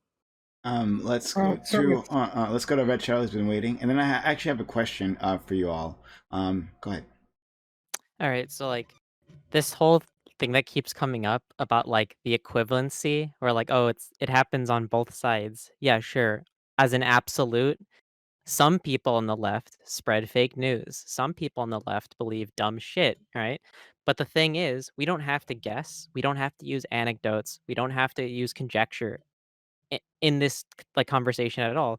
Like I even sent some stuff to Vivian the other night. Like this is empirically verified. People on the right disproportionately consume fake news to like an extent, an incredible like disproportionate amount. They are more likely to believe fake news. They live in like media echo chambers. Like they push this narrative of left echo chambers when we can literally empirically verify that right wingers live inside a Breitbart, Fox News, OAN bubble that is like a self-feeding like system where you just get fed like force-fed literal fucking dog shit until your brain is like fucking sludge. Like people like on the right fighting over whether or not and spreading news about SB 145, where they're telling people that California is legalizing pedophilia, right? They believe the most wacko fucking nonsense shit in the whole world, right? And there's no equivalency like on the left, like in mainstream. Sure, in like fringes, I'll like grant someone this, right? Maybe in like an ML community, they'll believe some like wacko fucking shit that they say America did, like that they can't even prove, right? But like the difference is one is mainstream and one isn't, right? Tens of millions of people believe that like I think like 10% of Americans believe that uh what's Alex Jones's fucking show called? Uh they think Alex Jones is a reliable news source. That's 1 out of every 10 people. This like there is something like again like I talked about earlier. We want to talk about cultural degradation, right? Historically, whether you want to talk about the lying press or the fight against academia, right-wing ideology like has always been anti-intellectual, anti-academia, and anti-institutions, right? Because they frame these things as degenerate and evil and working against the common interests of like man, right? It's like this has just like been history and it's just repeating itself over and over and over again. Alice, did you have your hand up? I wasn't sure if you did. Yeah, but we keep going over every single topic I've tried to respond to, so it's not really. I mostly agree with everybody here, so there's really not any point in me adding any nuance here. I have some nuance to add in some of these things. We keep going over each one. Like when I said there's similarities, I don't mean that I agree with these insane, right-wing views. I mean that there are similar tactics, similar rhetoric being used.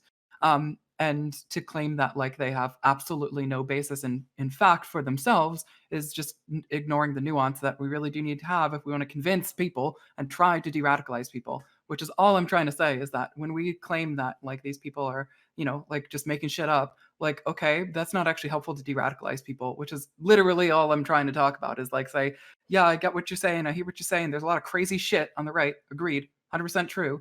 But on the other hand, there's also stuff that is based in what they see as factual and what has no easy way of dismissing as non-factual. There are views that have some nugget of truth that's close enough that people are going to believe it. Example? Can I give you an example? Yeah, something that has like a basis in a nugget of truth that's impossible to get rid of. Yeah, sure. Okay, so we would all agree that trans women are women, but we have to fundamentally take a definition of gender that doesn't agree with a lot of people's definition of gender. It's not based in any kind of fact. It's simply a semantic argument. Yes, Right. it is. Yes, it is continually a semantic argument, and a semantic argument that gets people in trouble for having it. So that's a good example of a view that is very, very difficult to talk about on their side, and very difficult to talk about on our side as It isn't well. difficult to talk about. This is where I don't agree with you. It's a simple thing to talk about. The reality is that it is a fact that gender is a social construct, that gender and sex are different concepts, even But if it's some not. people. Yes, Let's have the gender and sex debate literally sometime. is. It's a pretty well-established Wait, no. scientific You're concept that- you're arguing against literal reality right now, which is why I'm Okay. getting irked. Okay, along let me with the respond to you then. scientific Women, the consensus. concept of woman is definitionally a social construct. Yes, it Okay, is. so let I'm me respond sorry, to that. you're wrong Let if me, you let me claim respond to you. otherwise. Let me respond to you. Language. Okay, please. Let me respond to you. And just to we were actually going to go to a topic about can you be both transgender and gender critical. So this seems to be going that sort of direction. So, but go ahead, please. Oh, awesome. So I agree with you. Gender is a social construct. What is the social construct of gender based on? I'm sorry, what? What is the social construct of gender based on? Language. No, it's based on sex, and it's based on No, it language isn't. defining sex. Yes, it is. No, It's Which a is chicken the and an egg not. argument. You're not It- going to be able to take this in an hour, in the hour and a You- half you that we just- have I- left. I You don't are not want to. going In to trying be to able. argue with me, you conceded your point, which is the fact that Okay. it is a fact Yeah. that gender is a social construct. The reality is that there are ways to engage with these things that are totally productive, and this can happen on the left, by the way, because there are different positions on gender and sex on the left, and you can have that conversation. You can't have that conversation with someone who thinks that God declared what woman is, and that it is an objective fact that woman is the rib of Adam. Or if they don't even go that far, they don't even know what it is, they just have some weird idea in their mind of essentialized gender, that there's a woman's soul and a man's soul. I'm I don't sorry, care but about- you I don't you care don't about that understand. concept. I'm not no, talking I'm sorry. about those You don't people. understand what you're talking about. Yes, I do. No. You've come on You here. and summarily rejected me without you've understanding my made, position. You've made a lot of claims about I have no interest in talking similarities politically between fairly. Let her finish. So, go ahead, finish your point, DemonMama, and then you can respond, Alice. I will give you time to respond completely. Okay. You've come on and you've made claims trying to play into this narrative that the right loves to push, that they're like the left and the right are totally equivalent, that there is something equivalent about and our disagreements about the actual definition of gender, how we should use that, how we should define woman, etc., versus people who literally cannot engage and will not engage in that conversation, who believe that even to ask the question of what a woman is to doubt God or to doubt some other sacrosanct situation. You've failed to give an example of any of when asked by multiple people, like where any example. I just don't think you understand the right, and I think that you're giving them undue credence that is contributing to the problem that we have in our society, which is continually playing sort of this game of amnesia of pretending that the right doesn't just lie because they have a totally different definition that they're working with. And I mean, from the core, not even like a semantic linguistic definition. They don't believe that it is a matter of language. They believe it is a matter of divine right. Okay, For the most part. Alice? I'm not talking to people who are religious. I'm talking to secular people who are not using religion as the basis of their discussions. I'm talking to people who are radical feminists who reject the concept that we're talking about here of claiming that gender and sex are entirely disconnected. And the reason that I'm mentioning this is because it's very, very difficult for us to talk about this when we're talking to somebody who fundamentally disagrees with the concept of them being separated. So I would love to talk about that sometime. I'm not 100% sure whether this is the right time to talk about it, right? Because somebody pointed out, like, this would be this is a semantic argument and it would take a very long time to go through, right? I agree with that. It would. I And don't it's think very it's hard. a semantic argument, though. Okay, but I don't do. agree with your- But sure, okay. I I- mean, I just think you're tying this as an example. You've used this repeatedly as an example of why the right and the left are somehow equivalent, and I just don't think it's a good example, and I'm challenging that. So Okay. Well, yeah, because the left will propose things like, we ought to do certain things in order to improve the lives of people in society. And then they'll use facts and study and data to back up, like, this is definitely a problem. We can see it's a problem in the data. This is obviously a way that it would be solved. We can see that because of other trials or whatever, right? Like, generally, that's what we do. Whereas, like, your example is like, well, some people think woman means a different thing than you do. Like, and that's not that's not like based in fact. That's just like I said, it's a semantic argument. So there is a significant difference between these two kind of sides. Let's go to Red, and then I had, what else I have? Red, Johnny, then Jack. Yeah. So this whole thing again with the equivalence is like, yes, there are the whole like nugget of truth thing. This exists for some things, right? Not many, but some things. But I don't think like the gender sex thing is one of them. This is like the whole equivalence is like both sides make the same arguments against each other. The difference is that one is sound and one is not sound, right? So like just because an action is the same doesn't mean that the actions are equivalent. Like I don't like know like where this conversation is even heading because like any argument like in the past like how many years has like LGBT discourse been like in the mainstream, like 30 years now, um like every single thing is based on nothing, and the nuggets of truth, right, are either lies or they don't represent their claim of like their normative claim about the thing that's happening. For example, there are trans women who are predators. There are trans women who do rape little girls. But, right, even though you can find news stories of that happening, Republicans will say, look, this is my nugget of truth, right? It's happening. It's real. You can't deny it. Yeah, I can't deny that some trans people are horrible and awful, right? But what they will do is they'll take that nugget of truth, right, and stretch it beyond imagination and say, the reason they raped that person or assaulted that person is because they are trans, therefore trans problem. Like the nuggets of truth are less nuggets of truth and just anecdotes stretched beyond belief. Okay. Jack and Johnny, then Jack, please. Okay. So I appreciate that nugget of truth description. I would go. I just okay. I'm going to address the actual question because I don't know where to go with the rest of this right now. So the question is, can you be gender critical and also be a queer person, a trans person, someone who is generally, yeah, I assume that's the question. And that's incredibly difficult to answer, but I think that the answer is is fundamentally no. And the reason that I know that is because I know that the reason that cis women think that I'm transmasculine is because they think that I'm just trying to run away from the responsibilities of being a woman. They think Long that lost lesbian sister or whatever the the fuck, lost right? lesbian fucking sister. It makes me sick. And the fact that I am again, like this goes back to what DemonMama was saying, and what I think Red Charlotte displayed beautifully is that we are being told, we are being prescribed what we are and who we are while we are experiencing something completely different.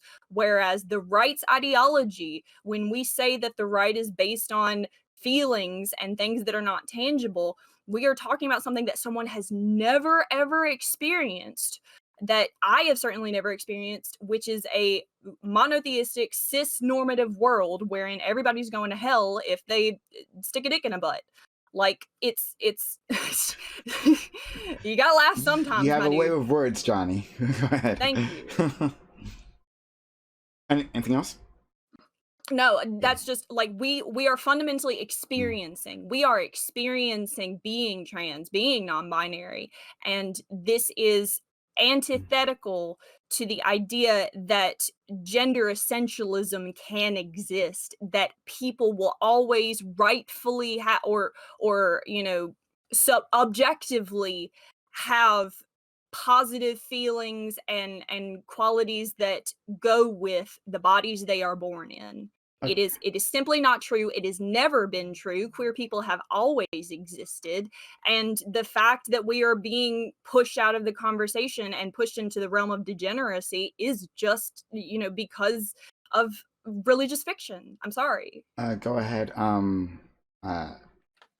Jack, sorry, I'm blanking. It's all Apologize. good.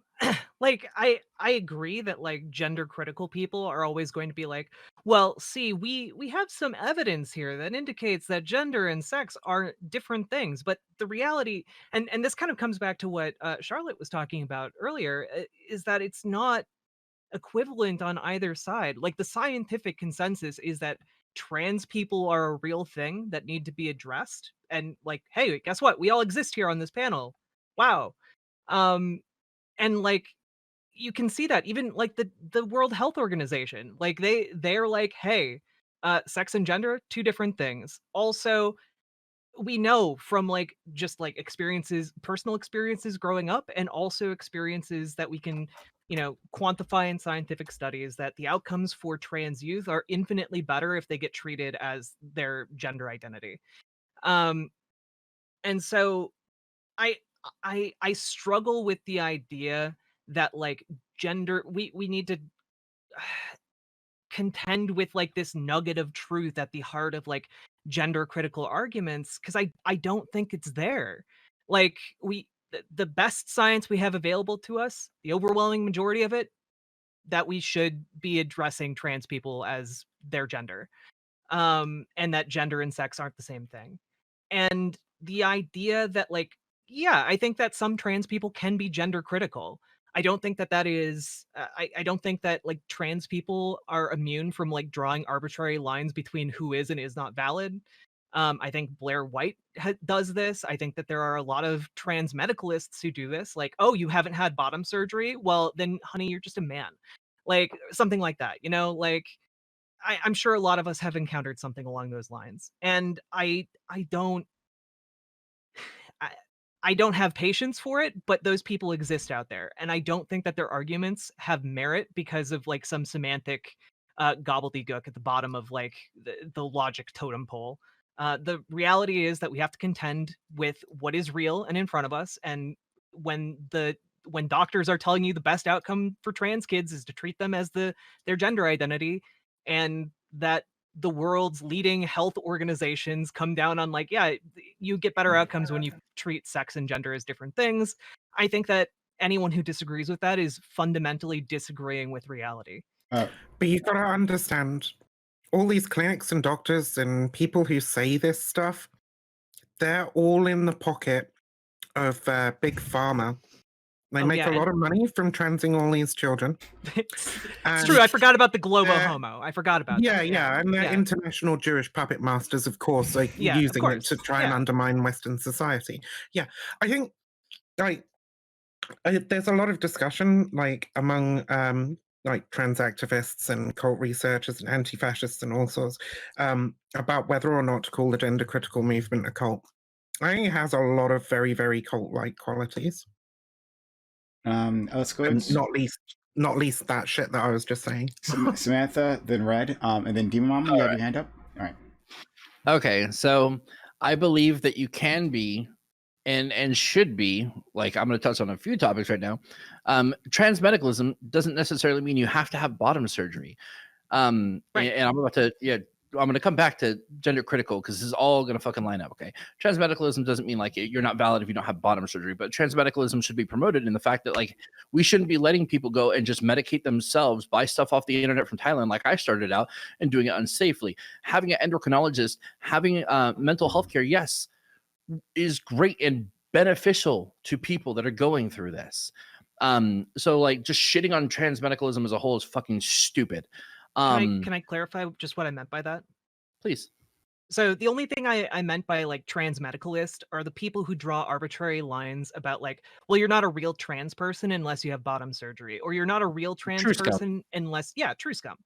Okay. And I do not think that that is valid at all. But I do think that all trans people should have access to safe like medicine and treatment. And like I obviously agree with you on that. So just trying to make sure that it's not taken in that way. Yeah. Like I just think people. I think the whole trans medicalism bad thing is bad for people because you're including the mental health care that goes along with it.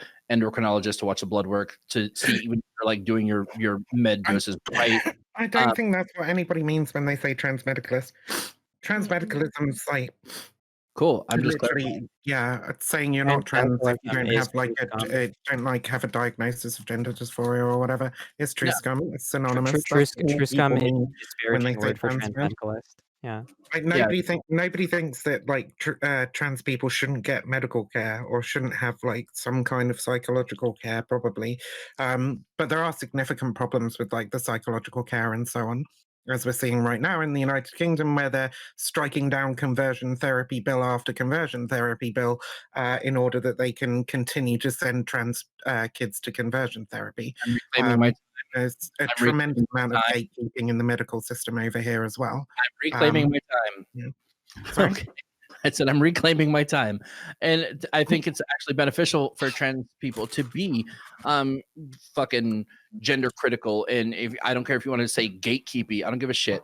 I want trans people not to be delegitimized by other groups of people, like say the right or the GOP or whatever. I don't want them to have any fucking excuses with people running around saying I'm a cat gender, I'm this fucking gender, I'm this fucking kin, I'm this fucking kin. You know, the Tumblr days of what the fuckness. I think it helps that kind of bullshit delegitimizes our struggle and what we're going through.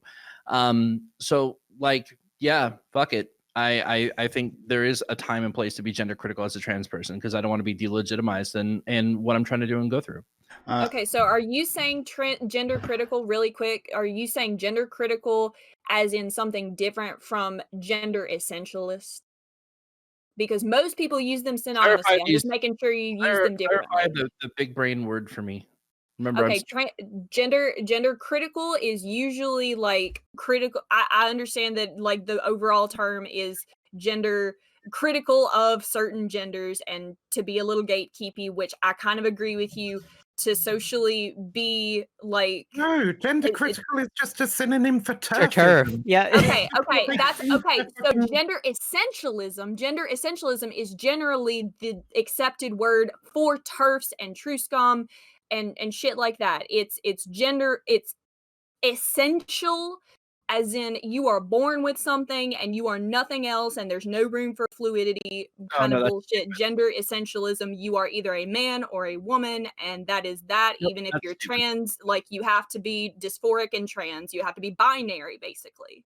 No, but essentialism is like I don't know if you guys know what essentialism is, right? Like it's not just a thing that has to do with gender. It's this idea that things have essence to them, right? That there is like a truth to the thing, like a sort of soul, like in a sort of abstract sense. Like gender exists separate from what you perceive it to be, right? It's not a social construct, blah blah blah blah blah blah blah blah blah. And so like I have like a bunch of stuff to say because it's been like a little bit. So one, true scum transmedicalist, these are synonyms. One became a thing on Tumblr as a disparaging term for transmedicalism, and transmedicalism was used over true scum as a way to seem more legitimate. Gender critical theory, feminism, is literally the like non-disparaging word for being a TERF. And oh god, there's so much.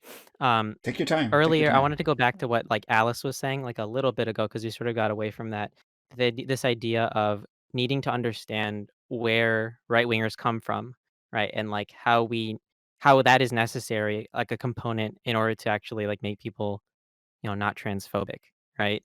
I posted some stuff in chat, and we don't have to placate to like nonsense, disinformation. We don't have to lie. If you like do canvassing with trans people, you present facts continuously. blah blah blah blah blah blah blah. People eventually will come onto your side.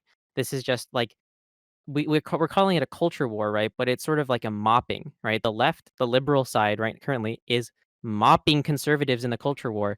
I think like 80% of Americans want trans rights, as in legal protections for trans people. It gets like a little bit more split in the nitty gritty of like, do you believe there are three genders? Blah blah blah blah blah. Like the really like niche stuff, right? But when it comes to like actually trans people not being like assaulted, killed, all of these different things like discriminated against. Most people, by and large, even conservatives, are against that because it's distasteful, right? They don't like the idea of hurting people, right? Most people don't, right?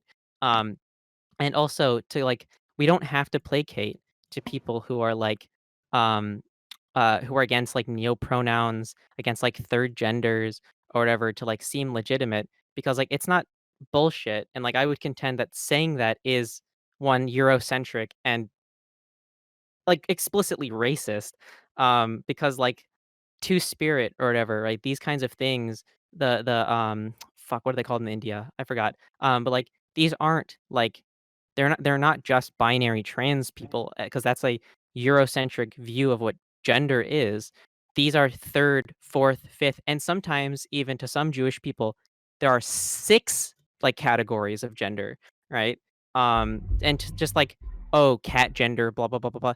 These are just like they just sound ridiculous because they have like a like fun little cutesy name on them, but it's no different from like using they them, using blah blah blah blah blah because I don't know if anyone knows, before they them became popular, neo pronouns, z zer was like for most non-binary people what they used. They used to be more No. popular than That's they them. that is not true. They used to be more infamous, but I can count on one hand the number of people that I have heard who use neo-pronouns or who at any point have accepted neo-pronouns. The I vast don't know, majority of people like about neo-pronouns 12 are years ago, when I I'm first came out as genderqueer, we were having that discussion, and there were a ton of different A people lot of who people. were like So, doing sims But as they thems, but etc. also okay. But so wait, they wait, hold them why, one hold one on, the hold on, one the hold on. It's I'm not but okay, can I clarify really quick, really quick? I'm not attacking neo-pronouns. I accept that changing the language needs to happen.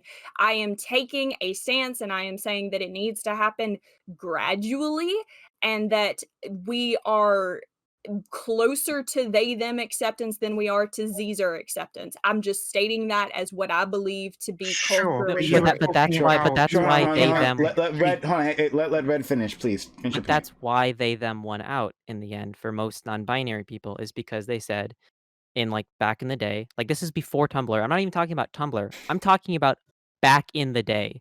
Okay, like 20 years ago, people were having this conversation before the internet. Um, like this is why they them won out. It's because they didn't. Most people didn't want to have the trouble because like people that use they them non-binary is a umbrella, right? Being non-binary isn't the third gender, right? It's an umbrella term for anyone that isn't a binary man or a woman, right? It is by definition infinite, right? But people understood that linguistically, this is going to make their lives shit, right? They would rather just go by they, them, and this is what most people culturally became comfortable with. Like that's just what happened. Like this is just like history. So Or let's whatever. go to Demon and then Alice, and then well, we're gonna go to Jack, but her internet won't now. She'll be back. So Demon, then Okay. Alice, please. Yeah, so yeah, there's a lot I would like to address here. First of all, it did sound to me like there was some conflating of terms going on. I am going, my the way I'm approaching this is with gender critical being the movement, not like the two words being put together like you are critical of the concept of gender, because if that was the case, I think every trans person would be gender critical, quote unquote, because you're critical of gender. I think that's Um what I mean. yeah, but the gender critical movement is can somebody be trans and be gender critical? Yeah, people can do all kinds of stupid shit. Why would you do that to yourself? And I'm sure there are. I mean, I've spent plenty of time on the gender critical forums as well, and I can tell you there sure are a lot of people who I would come away with the conclusion that they are deeply self-harming themselves and really just want to Yeah, transition but don't feel like they can. 99% Um of people who identify as transsexual, like well, that's yeah. not wrong, right? Most people who do that are, I would say, gender critical trans people or whatever. Yeah. And I think also that like the term transmedicalist, transmedicalism is specifically a term that's used not to discuss like medical issues for trans people, but rather a theory of transness that is based off of um your medical status. And I have a huge problem with transmedicalism. In fact, I stand firmly against it. If transmedicalism had been the way it was the way, and it resulted in the Blanchard era, an era in which trans people were categorized into true trans and autogynephiles, and these terms were used to make to build the current discourse that we have now, but around the perverted trans people versus the good trans people. I think this is like transmedicalism is a flawed way of understanding transness. I don't think that doctors who are going to inevitably forever be predominantly cis should have the final say on who is and who isn't trans. I don't think that's a working or healthy or ethical way of conversing about these things. I think we should discourage it. And yeah, with regard to the question that has been brought up here, yeah, do I think trans people? Sure, you can do whatever the fuck you want. You can be all kinds of stupid things. You can have all kinds of like contradictory viewpoints. People do it all the time. That doesn't mean that it's right or good. And also probably not good for you either. It's probably a horrible experience to be trans and gender critical. Also, I just want to say, I really don't think that it's necessary to disparage, attack, put down, or whatever any other people who are challenging traditional understandings of anything. That includes like neopronouns, that includes gender abolitionism, that includes even otherkin, that includes plural folks. I don't think that we should out of hand dismiss people like that as like inherently absurd. I think that these things should be attempted to be understood and should not be used as a defensive othering to try and make trans people seem more convincing. The most convincing thing will always be the truth. And guess what? There's all kinds of great ways to deliver the truth that doesn't involve like attacking another group or like, I don't know, trying to make another group to sound bad. To me, when somebody walks into a conversation about gender and tries to bring up like, hey, transracialism, or haha, attack helicopter, or what about the turtle weeb on Tumblr who thinks that she's a Japanese turtle that likes listening to anime music. It's like, okay, what did they call that? Otherkin? I don't know. Like, who fucking cares? What does it have to do with what we're talking about? It's such a it's a distracting whataboutism that's only designed to try and like make somebody make not only straw man the claims of a group, because I doubt anybody here has actually like seriously looked into otherkin. I know I haven't. So what do you even know about it? You're just choosing them as like, hey, whatever, I'm going to use these people as a bad example. No, I'm using it as the right, and a lot of people in groups that were against trans people use that as an example. Because they're fucking stupid. And that's why. Don't be. You don't. People going around doing this delegitimizes us. So no one does before we get too far down, no one is delegitimized. No one is thing. I do want to get to Alice. I don't want to get too far down. Well, okay, but I'd like to finish. Can I finish? Please. Okay, yeah. Look, like I just don't think that like you're playing their game if you think that them like snarkily bringing up some slight like unrelated thing that's like on the surface is like, I mean, it's no different than people being like, oh well, you'd fuck a butt. What stops you from fucking a horse, Lamau? Like that's the same thing. It's like these are two completely unrelated topics. You just know you've identified the word fuck is in both sentences, and so you're trying to do this like baby brained bad faith comparison. I don't think it's necessary to engage with that sort of shit. It doesn't delegitimize anything. The fact that like I believe very strongly that trans people should have agency, that informed consent is the best way to go forward with people getting the medical help that they need. Because guess what? As it turns out, people can make informed medical decisions about hormones and surgery. So we don't need to kowtow to transmedicalism. We don't need to kowtow to the right's bad faith attack helicopter jokes. None of those are legitimate argument tactics, and we can easily dismiss them. Okay, so Alice has been waiting quite patiently, and then we can go back to Johnny. Been doing my best. Mm. Yeah, so there's like so much shit that is like I can't address all sorts of stuff. So let's start from the beginning. So first off, I'm a gender abolitionist. Just to be super clear, I am directly advocating for the abolition of gender as entirely as a system. That doesn't mean like go ahead and call people like their sex. It means, you know, entirely do away with the things that we associate to gender, like the association of men, you know, wearing some types of clothing and women wearing other types of clothing, or men being more commonly in some jobs and women being in other jobs, etc. Entire abolition of that concept. So I agree with a lot of people here that, yeah, it's a social construct, but I think it's a social construct that gets layered on top of sex, and I don't think that we're doing a very good job of actually demolishing it, first off. Second off, transmedicalism. Transmedicalism is just the core belief that you have to have dysphoria to be trans. It doesn't have any other tenets. Just you have to have dysphoria to be trans. That's transmedicalism. There's different views in transmedicalism. Some people who are transmedicalists think you also have to be being treated. But the core belief is just the gender dysphoria. Gender critical. So to claim that gender critical and TERF are the same is not true. TERFs are honestly almost better than gender critical people, because gender critical most of the time is just a dog whistle for I hate trans people. Not good. There are some TERFs who are actually okay with trans people. They are always going to be harmful. They're never going to be good. Being a TERF is never going to be a good thing. You cannot be a trans person and a TERF. Can't do it. It means trans exclusionary radical feminist, and it's just people who are radical feminists that think that trans women don't belong in their movement. That is the basis of it. And yes, it's always harmful to trans people, trans women specifically. Gender critical is a much, much more simple concept, and it's either used in the gender critical subreddit, which is where it's like been most commonly used, gender critical subreddit, and the sphere around it now that has been kicked off of Reddit. It's been used as the concept of essentially just being critical of the concept of gender. But what that actually ends up being is a dog whistle for just hating trans people. There are some people, like myself, who might take on gender critical as a word because of the connotation. I am a gender abolitionist, and I am critical of the concept, the social concept of gender. So I might be able to say that, right? And I would love to get into why I have such problems with the concept of gender.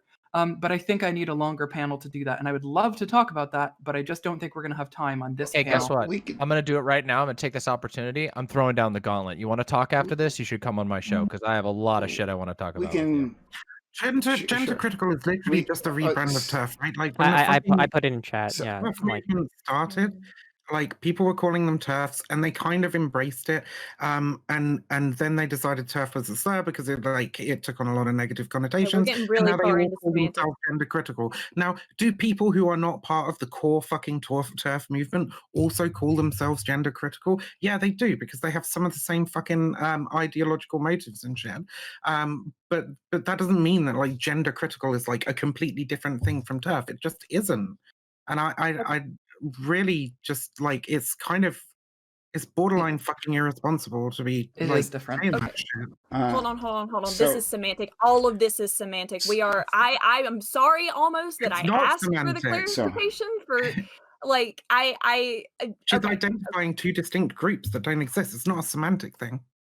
Okay. All right. We're trying to say like one thing is the same word for another thing. Like I find that to be semantic, but what I wanted to address was what DemonMama was saying.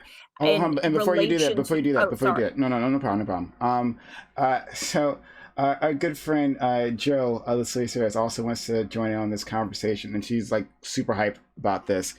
So Alice and DemonMama, if you want to continue this conversation after this panel, the specific conversation you're talking about, I would love it. All right, let's knock this out. All right. Okay, so go ahead, please, Johnny. Okay. So I accept that people are not invalid. Their experience is not invalid of feeling like a cat sometimes, or thinking that in a past life they were a dolphin. I accept that. Star gender, cool. In a past life you are a big bright burning star. That's fine. I'm not saying that you're invalid, but what and I know, Samantha, that you would probably say that these people are just completely invalid. But They're not valid. They're not. Star gender is not a fucking valid gender. Fight me. but hold on one second, because I'm going to steel man you too. I'm just steel manning both of you at the same time and realize it yet. So what DemonMama is saying is that these people have a place to fight for their ability to be star gender on their license plate or whatever. Right. On Tumblr, But, away from society. but, okay, there are places and times and uses for words and for groups. We are people who are transgender. And when we speak on these terms, we are speaking about being transitional in the concept of gender, whether it be, and a lot of people will say it's a social construct. Well, that doesn't mean that it's not important, and that doesn't mean that it doesn't have uses. So when you talk about someone who is otherkin or who is star gender or what the fuck ever, they are not invalid, but they are not the same group. We are working in a concept of gender, and I want us to remember that, okay? So I really don't want us to fall too far down the rabbit hole of fighting over who else in other groups is valid, because that's not really our place. Just like if somebody was to be transracial, I would let the people of their supposed preferred race decide whether or not that's accepted, you know? So if people want to, and I think what Samantha is trying to say, okay, I think what Samantha is trying to say is that we are not going to be benefited by fighting not only for transgender people to have basic like things that we need, like medical care and the ability to identify legally as ourselves, but also that, okay, so we need to have those abilities, but we can't feasibly, in my opinion, and I'm a pretty pragmatic person, so if I'm getting out of the realm of what you think is a possibility, let me know. But I think it's infeasible to fight for star gender on the license at the same time. Do you see what I'm saying? I don't care about star gender. And also I want to address something that Samantha said. And then after that, we'll go to Red, please. Sure. I think the idea of like, yeah, just on Tumblr away from society, like that is what people literally say about trans people. That's what they say about gay people. They say this about everybody. They say this about black people. Oh, man. I mean, think about what? Black, like we are all like people, like literally. No, we literally. How are Wait, you hold gonna on a make yourself second. No, star just gender? like, How can you as a human being make yourself a fucking star gender, cat gender, attack? You are helicopter? literally doing the thing. You are Hold on. doing the thing that the right wingers want you to do. You are falling for their idiotic bait. We lived in a society in which we literally had segregated water fountains. Are you fucking kidding me? Like, you do not have to play to these idiotic arguments when they try and pitch you a South Park tier. Oh, trans people. Well, what's next? Trans dolphin? They're not even the fucking same concept. They're using Exactly. an aesthetic surface appearance to make you like try and play nice to them when they don't fucking care about you. They don't care about you. They don't care about trans people. They don't care about star people. They want to make you try and look ridiculous. And guess what? You don't have to play that game. And you also, but you also don't have to try and turn around and like ally with them and saying, oh, that this person is stupid or whatever. Like, I don't even think, I bet, like, again, I don't fucking care about star gender, whatever bullshit you're gonna make up right now. I'm glad you were able to card out the right winger's favorite, the old attack helicopter. That's a cool one. But yeah, I mean, we all know the reason why the attack helicopter thing is so stupid is because it's ridiculous on its face. You're comparing a social construct that is highly malleable, like gender, which has been discussed for decades, to a defined single object, a helicopter, which we are able to define by certain traits. We don't use these types. These are not the same types of linguistic structures. And it's silly and also shows a lack of understanding of what's actually being discussed to try and play equivalence between between being trans and being attack helicopter. This is just silliness. And also, like, I don't know, there's so much going on in here that I don't even know how to address, but I did want to address on that. I think it's very silly, and I also think it's deeply ironic that your response to even somebody that you seem to think is ridiculous is to do the exact same thing that people said for trans people to do and are to this day and would do if they had their way. Like, do you not realize that mentality is kind of ridiculous? That Do you not realize that a lot of those things are hurtful and set the No, trans. they're not. like, You are set just trans- sensitive. You are being a so trans snowflake. people- hold on, You hold are on. You had offended your time. by You had your somebody. time. I'm No, reclaiming my I time. don't really care. I Reclaiming don't my really. time. If you're gonna put Reclaiming my out time. right-wing talking points, Reclaiming I'm my gonna. time. Okay. Reclaiming my time. There we go. Okay, so like check this out. Like we are trying to get like just basic fucking trans rights set up. Yeah. Okay, like what are they gonna fucking like? They're not gonna fucking be like, oh yeah, well this person who wants to fucking have the aesthetic of a goddamn cat.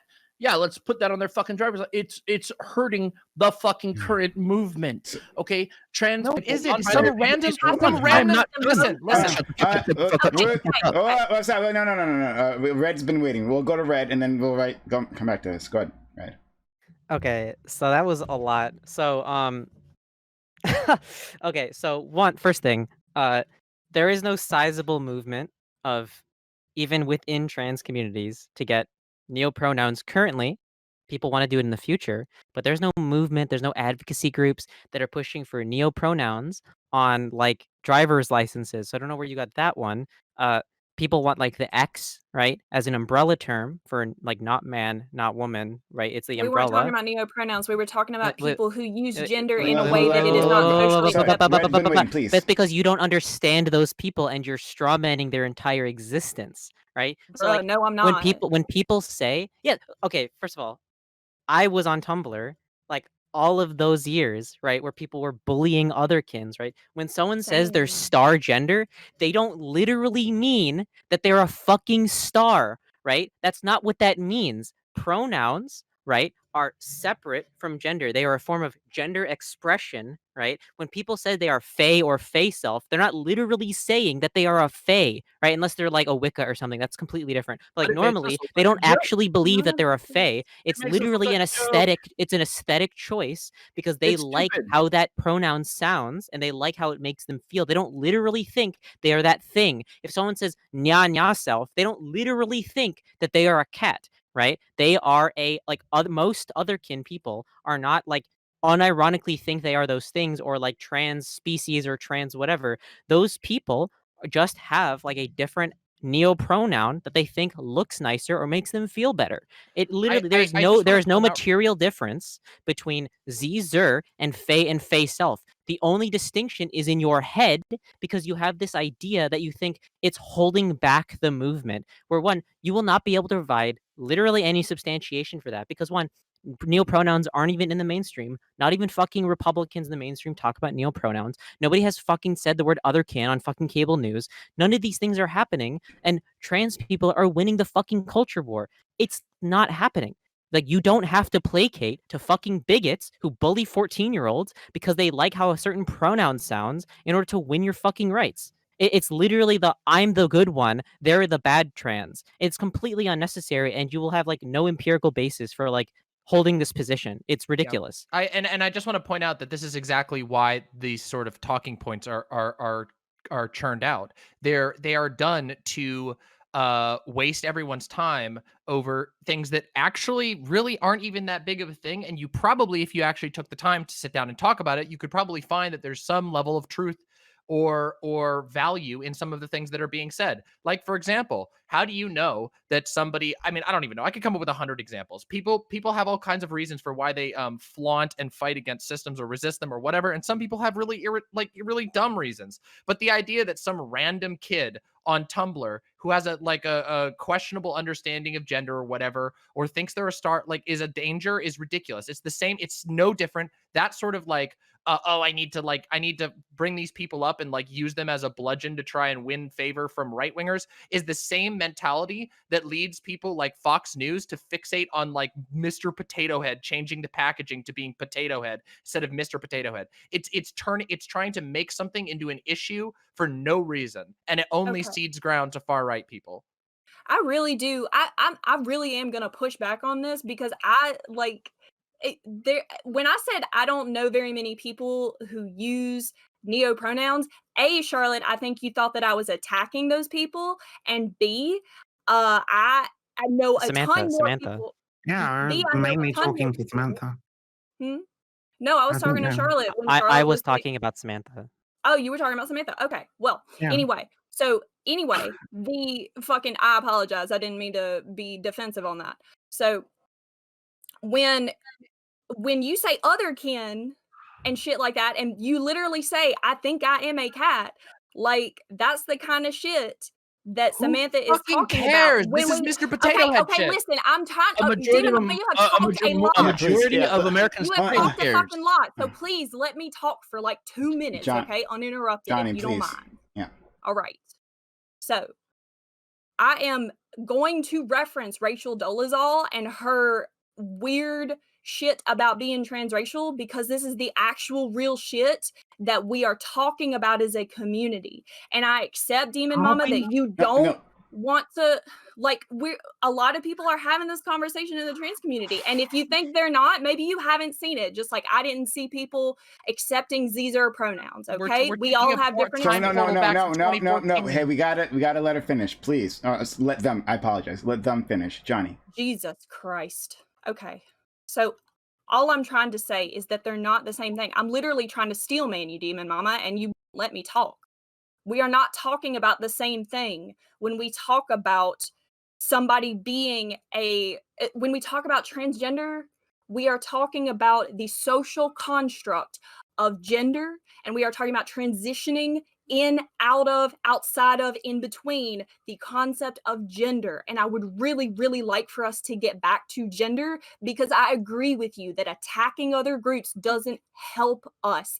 It doesn't, like, even accepting that they exist is just fine. Like, just say it, move on. It's not a big ass deal, because like you said, there's not a lot of people like that anyway. Most of them are kids who probably do just have a really weird understanding of being trans.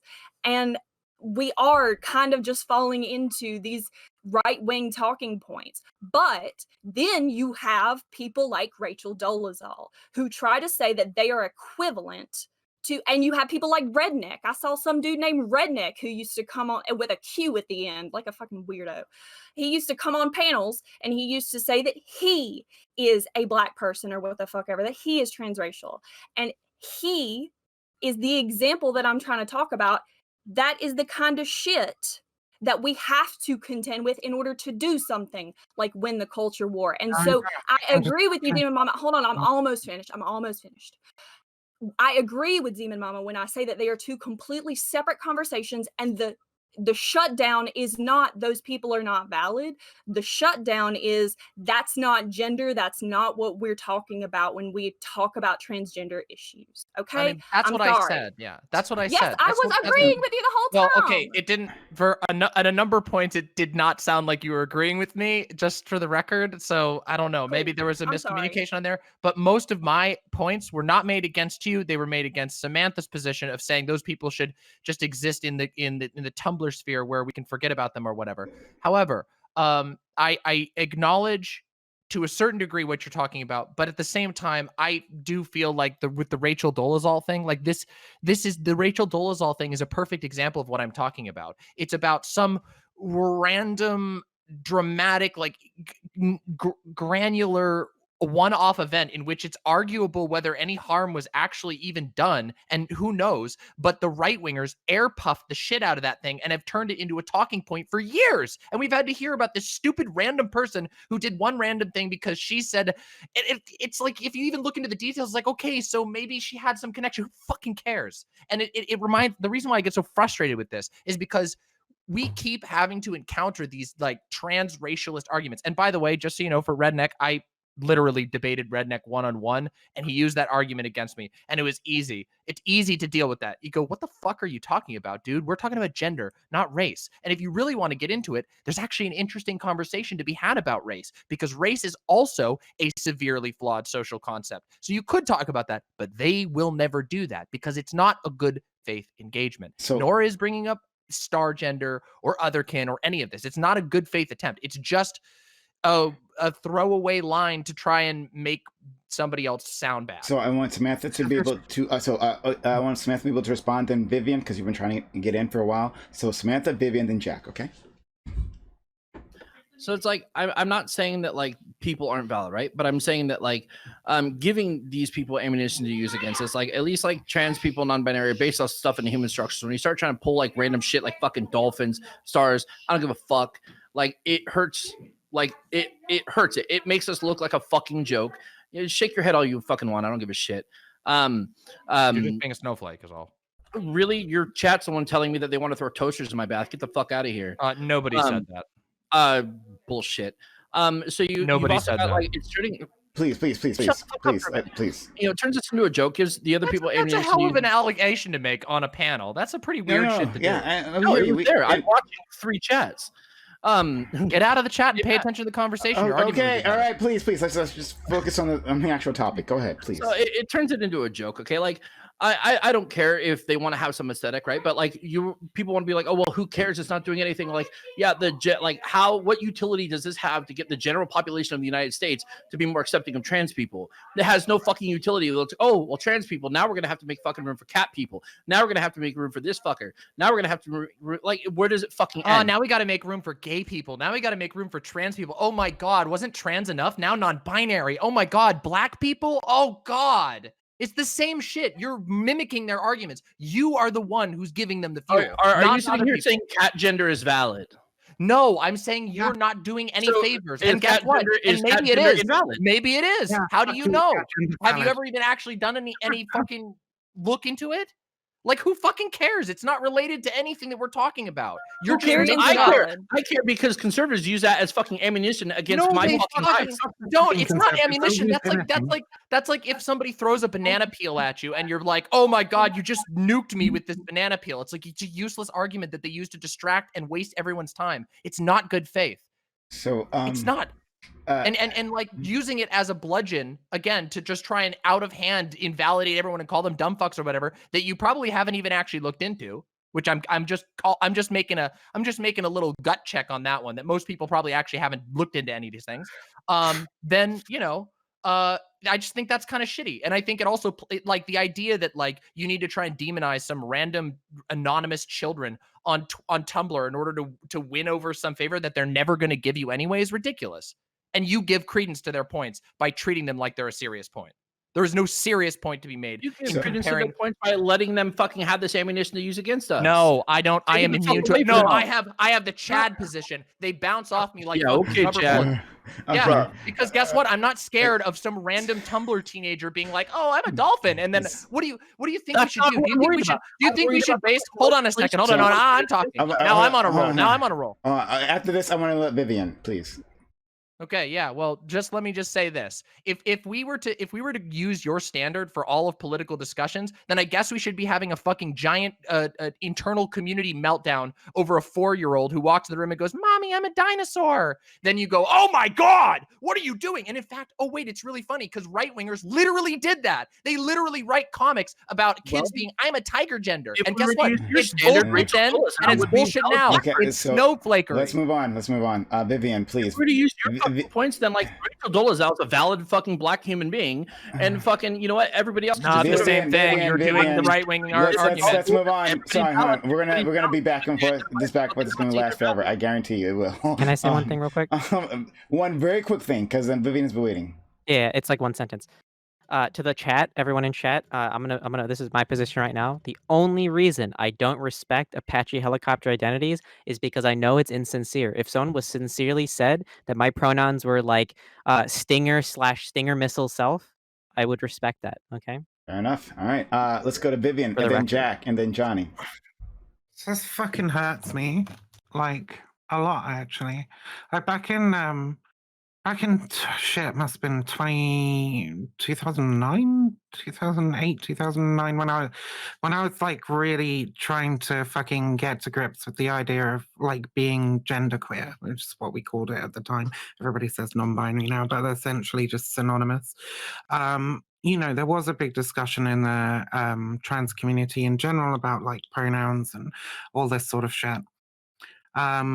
And I tried out Caesar for a little while. It wasn't a thing that like it didn't feel super right to me, so I just stuck with like she, her, they, them. I still have a lot of troubles with like trying to explain where I'm at. In terms of gender. I know I fucking hate being referred to in the masculine sense.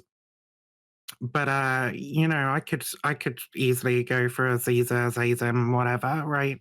I just use they, them, or she, her because it's just fucking easier.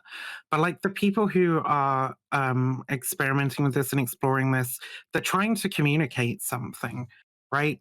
They're trying to communicate where they are on this gender spectrum.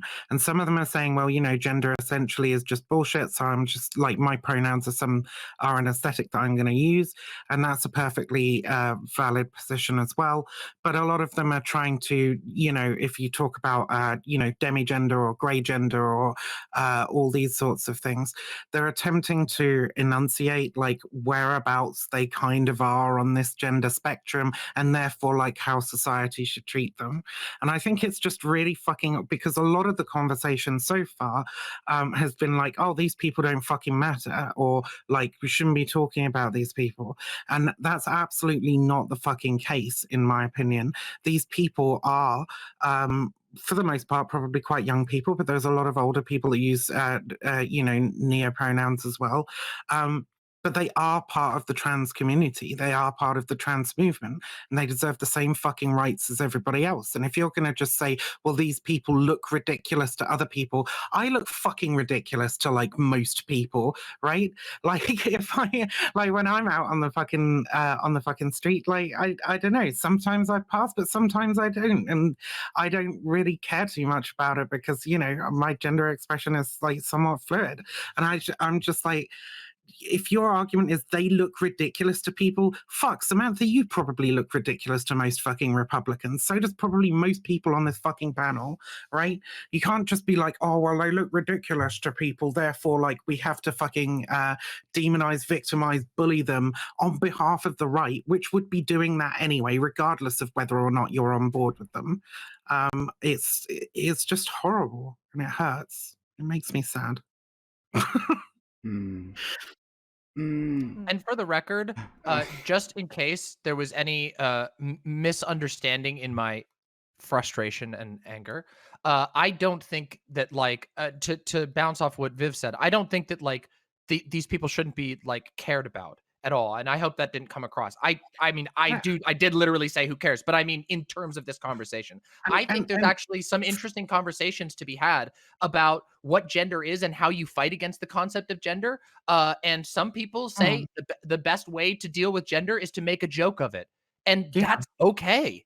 That's actually okay. I think that's a valid response sometimes. And I do agree with you like super, super strongly about the idea that like most people that get highlighted by the right, by the way, and made fun of on national television sometimes for being a cat person or whatever, these are people who are genuinely trying to figure themselves out. And maybe they're not right. Maybe they're saying it awkwardly, but we should look at those people with sympathy and also with understanding that all of us, every single person on this panel was in recent history, like Viv said, considered ridiculous. Every single one of us, every person. Vivian, respond, and then we'll go to Jack. Right.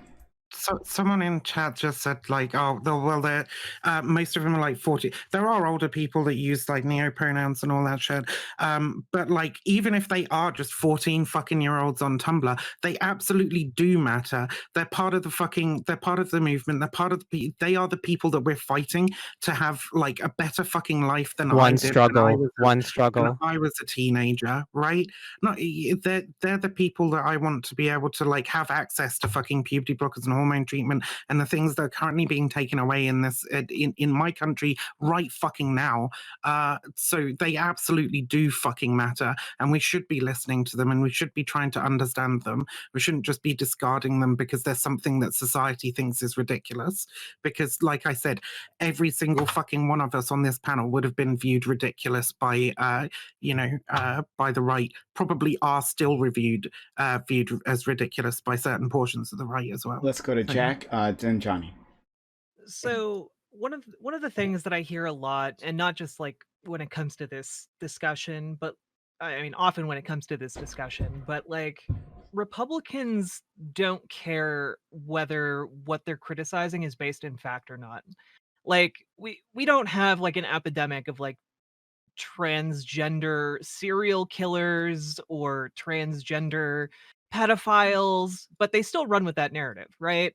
Mhm. So like even the argument that like, oh, they're gonna say trans people look silly if like we're talking about like cat genders or whatever, it, they're gonna do that anyway. And the bottom line is, because gender is a social construct and the way it's constructed is through self-identity, we can have an infinite number of genders. Sure, we can have a cat gender. If somebody's serious about having a cat gender, sure, they can be cat gender. I see no reason why they can't be that, unless it's hurting somebody else. And as far as like race being a social construct, it is, like 60 years ago, a lot of people viewed people from Iran as white, and they don't anymore. And so we know that race is a social construct that changes over time. Now, we can have an interesting discussion about whether like it works the same way as gender.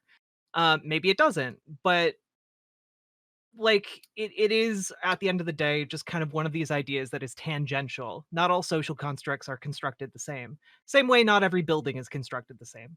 Um, Mm. And I just think that like when it comes down to trans people, the argument really does have to be that gender and sex aren't the same thing, especially being that like, yeah, there are societies all across the world that have had more than two genders at different points in time, and that's just an anthropological fact. And so like we need to embrace that heritage of the human race, and we need to be able to accept that, sure, there are more than two genders, and we have no idea how many there can be, and maybe there can be an infinite number of them, and you know what, that's okay. And to like Charlotte's point, yeah, you know what, if somebody is sincere about identifying as an attack helicopter, sure, I'll respect their pronouns. But the issue is that a lot of people who make that quote unquote joke are being insincere about it, and that's kind of where it's like a problem. Like the Yeah, same we way, can like a lot tell of when people are being insincere, right? Like, I fucking Yeah. hate this argument that, like, oh, well, you just have to accept them because they say they are, because you say that anybody who says they are whatever gender, then they should. Like, it's Like, pretty yeah. fucking obvious when somebody's taking the piss. And if there's any doubt, then sure, accept them, right? If you're Yeah. doubtful, if you're like, oh, I don't know, maybe they're taking the piss, just accept them. It doesn't matter, finish right? your It doesn't point. hurt the movement at all. Jack, finish your point. It's just one of those things where like it doesn't matter to me if I have to refer to someone as a stinger or whatever. Like as long as they tell you and you respect what they want, and if they're being genuine about it, I don't see what the issue is. So we'll go to Johnny in one moment. I just something Jack said, reminded me of something. Like when she said, as long as it's not hurting anyone, like what does it matter? This is like that phrase is like, from what I've seen from my experience, is like the first step, like the very first step into like gay acceptance and then trans acceptance, right? Like that people use, right? And it's what I use. That's where I started, right? So when I like it's when I was young, it was less I was homophobic, more that I just used those words like, oh, that's gay, right? Like in a negative sense, right? It was less that I actually hated gay people. I didn't put much thought into it.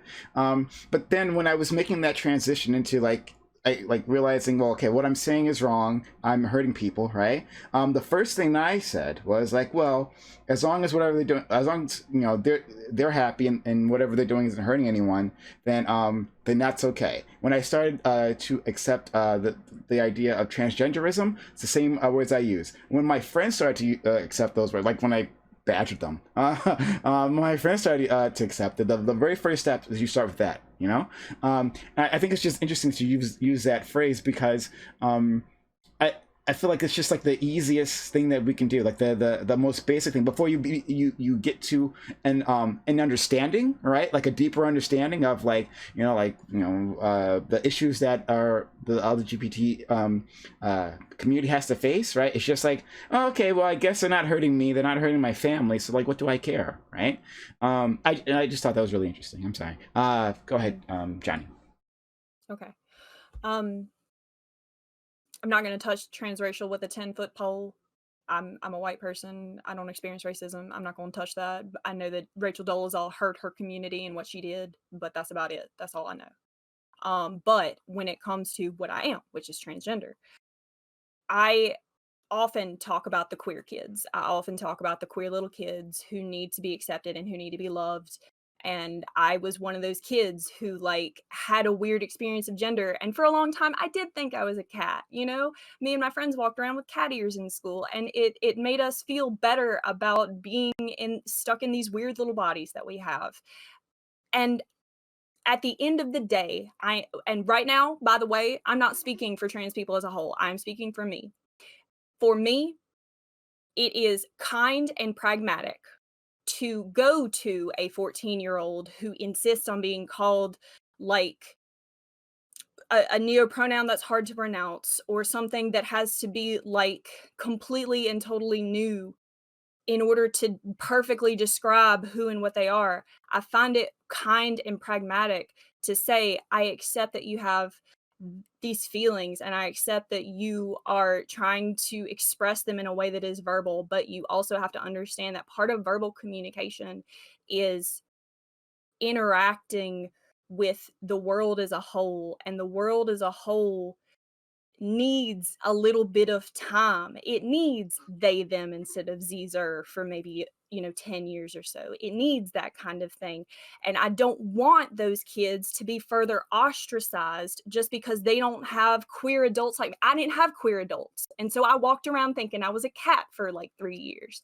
And if I was the queer adult for queer kids, as I hope to be someday when I'm a foster parent, like I want to be able to say, hey, change your name, do your pronoun thing, but also be cognizant of the fact that everybody is not going to accept you.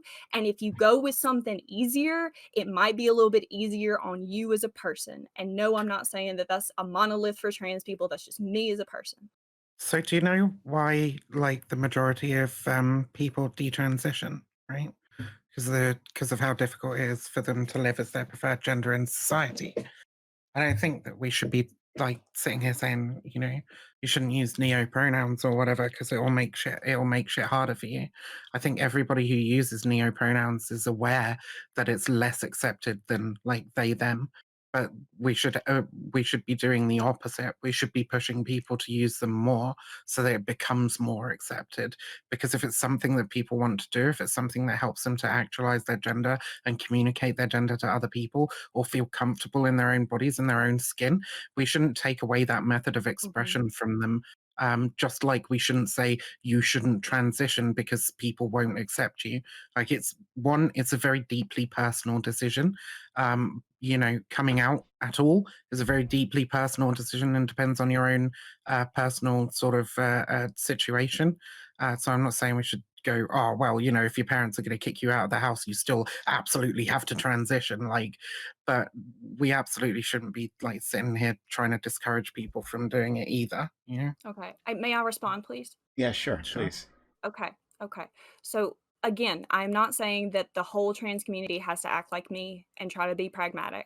I am saying that is probably going to be my choice as a queer parent someday, is to remind, not force, but to remind these little queer kids that I will help raise that we, as a whole overall 7 billion person society, have to communicate clearly. And if we can't communicate as clearly as we would like, we have to be prepared. I'm not saying that I'm going to like say, no, you can't use neopronouns. No, don't do this, don't do that. In fact, if a kid came to me like that, I would probably think it was great and I would encourage that kind of creativity. However, I would remind them, I would advise them that it is going to be difficult. And I know that there are a lot of people who are older and they've accepted that it's difficult. I'm talking about queer kids. I'm talking about the people who we as elders in the queer community need to advise.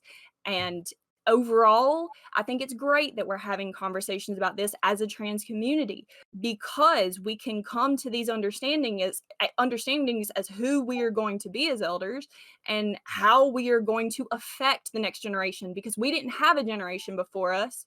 And so now we get to be that new class of people and I want to be as helpful to those people as possible. And sometimes helping people means telling them that the world is cruel. Well, let's go to People fucking know that though. let, We don't need to drill it Kids into don't know them. that. You're not No, I'm going to talking get about kids. accepted. I'm not talking about adults who have made a consensual decision And with our themselves kids know to that go too. by a neo pronoun. I'm talking about kids. so Here's my concern so- with this approach. okay, you If go, I- and then if I may. after that we'll go to Red and Jack. Okay. Okay. This is pretty quick. Recently, by a weird chance, I happened to watch a documentary about Dick Cheney. Well, not a documentary, a dramatization of Dick Cheney's life. And when Dick Cheney's daughter came out to Dick Cheney as a lesbian, it has been said that Dick Cheney's wife said, "Oh, honey, this is going to be so hard for you." That was what was attributed to her lesbian daughter coming out. And this rhetoric sounds basically very close to me.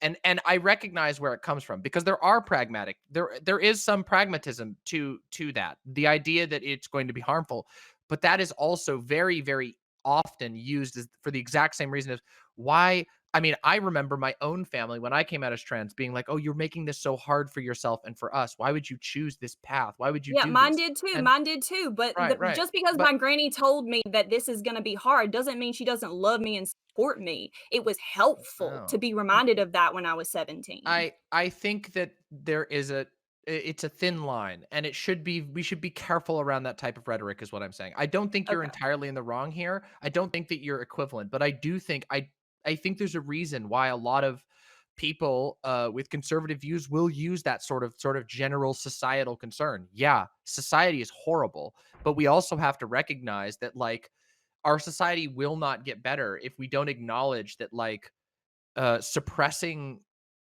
parts of your identity and your self-expression is really fucking hard for us to do. It's psychologically torturous for a lot of people. And while I don't think that every teenager is going to get it right on the first try, I mean, fuck, I didn't even, I mean, I'm still developing my understanding of my own gender. I think we all are here. I think most people are to some degree. People don't figure that out forever. But that doesn't mean that our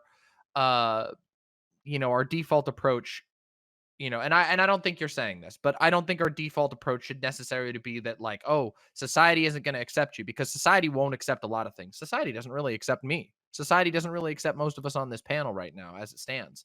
But nonetheless, we fight forward, even though it is hard. I think we have to be careful with that type of rhetoric so that we don't end up unintentionally actually suppressing people being able to express Let's go. themselves. That's all. Red and then Jack, please. Yeah, so there's like a middle ground here that can be like met, or like come to. I think that if it's like a young child, obviously a child can't know that the world is harsh until they've experienced the harsh world, and they should probably be warned beforehand. But the first response to someone coming out of something should never be the warning first. It should always be the affirmation first, because like all you're doing is like introducing negative stimuli to them coming out to you and to coming out in general, right? If their first interaction with you as a parent is negative, when they say, "Oh, you know, uh, I'm non-binary. I like the pronouns "fey," right, or whatever," and the first thing you say is, "Oh, people are gonna not like that," right? This is like not probably mentally healthy for the kid. But also like you can later be like the people who like let their kid boys go to school like in dresses, but they also go, just so you know, right? You will probably get bullied a little bit. It doesn't make what you're doing wrong, but just so you know, be prepared for that, right? These things don't have to exist like mutually exclusively. I don't know. Interesting. Jack? I mean, a lot of this just comes down to, like, first off, I don't think any of us on this panel would just be like, if somebody was like, "Well, my pronouns are these," or we'd just be like, "No, fuck off. I'm just gonna call you she." Uh, I don't think any of us would do that. And I Not think even that, I would do that. yeah, and I think that, like, literally, it's just if somebody introduces new pronouns that they want to be called that you've never heard before, it's just kind of common decency to call them those things, right? Like, I don't think it's really as difficult as we're making it out to be. and I think that maybe there is a time and place to talk about how, you know, being queer might make things harder for you, but like there is like something that's kind of that bothers me, and it's the way a lot of conversations about trans issues revolve around like whether cisgender people are going to be accepting of us if we're too weird. And I think that that's a weird framing to have, or a strange framing to have rather. Like what why do we care? Like let's just add, let's Because have they're the common, majority and they right. control whether or not we can have something on our driver's license that reflects who we Yeah, actually are. And I would but that accept an doesn't X. I would accept so many that doesn't things. mean we're valid or not. Whether or not we can have a driver's license that reflects our gender identity does not in any way make us less valid, except in the eyes of like wider society. And like, And while if that is if you super just like, important, that's also not what we're talking about right here on this panel, right? Like, and I mean, we're talking about issues in general, but I would say that what are we fighting for as trans people? We're fighting for medical care right now. so Right should we now. be And making again, ourselves as palatable as possible okay, to hold cisgender on. people? Right now, we are fighting for legal things. We are fighting for medical things. We're fighting for tangible things. Yeah. And so that's why I focused so hard on the term transgender earlier and making sure that we're all talking about ourselves and not other people, is because we know what we need, okay? I don't know what other people need in their groups, in their marginalized groups. I know what I need, and I need medical care and the ability to change my name. And if I'm not provided that, it's going to be fucking miserable being called my dead name for the rest of my life. Yeah, So and I'm but like, like why are I we can't, acting like all of these positions are counter to each other? Like all I'm saying we're is not that like I don't we're think not we need to saying that they're sell counter to Zer each other. people We are out to saying achieve support that. everyone. We are saying support everyone, but also be clear in your message as to what we want as our group. Because yeah, we can't so help I other agree people. with We don't you. know what they need. I agree with you that, but there are priorities, right? There are priority things, priority battles that we want to win at the moment. Things like medical care, right? Things like you know, the transport thing, probably, right, to help trans kids be more accepted in schools and so on. There's a bunch, you know, overturning the trans military ban, getting getting gender identity included in the list of protected classes for discrimination, for jobs, housing, all that sort of shit.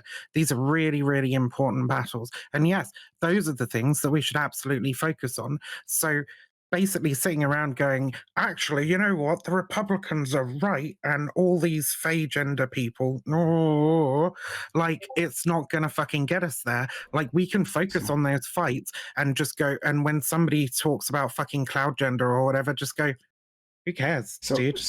I want healthcare. So I want to go back to Red for a second, then I'll go to Samantha. I want to say quickly though, like this fight, like it reminds me of this of what you were talking about. I guess Jack and Johnny, right?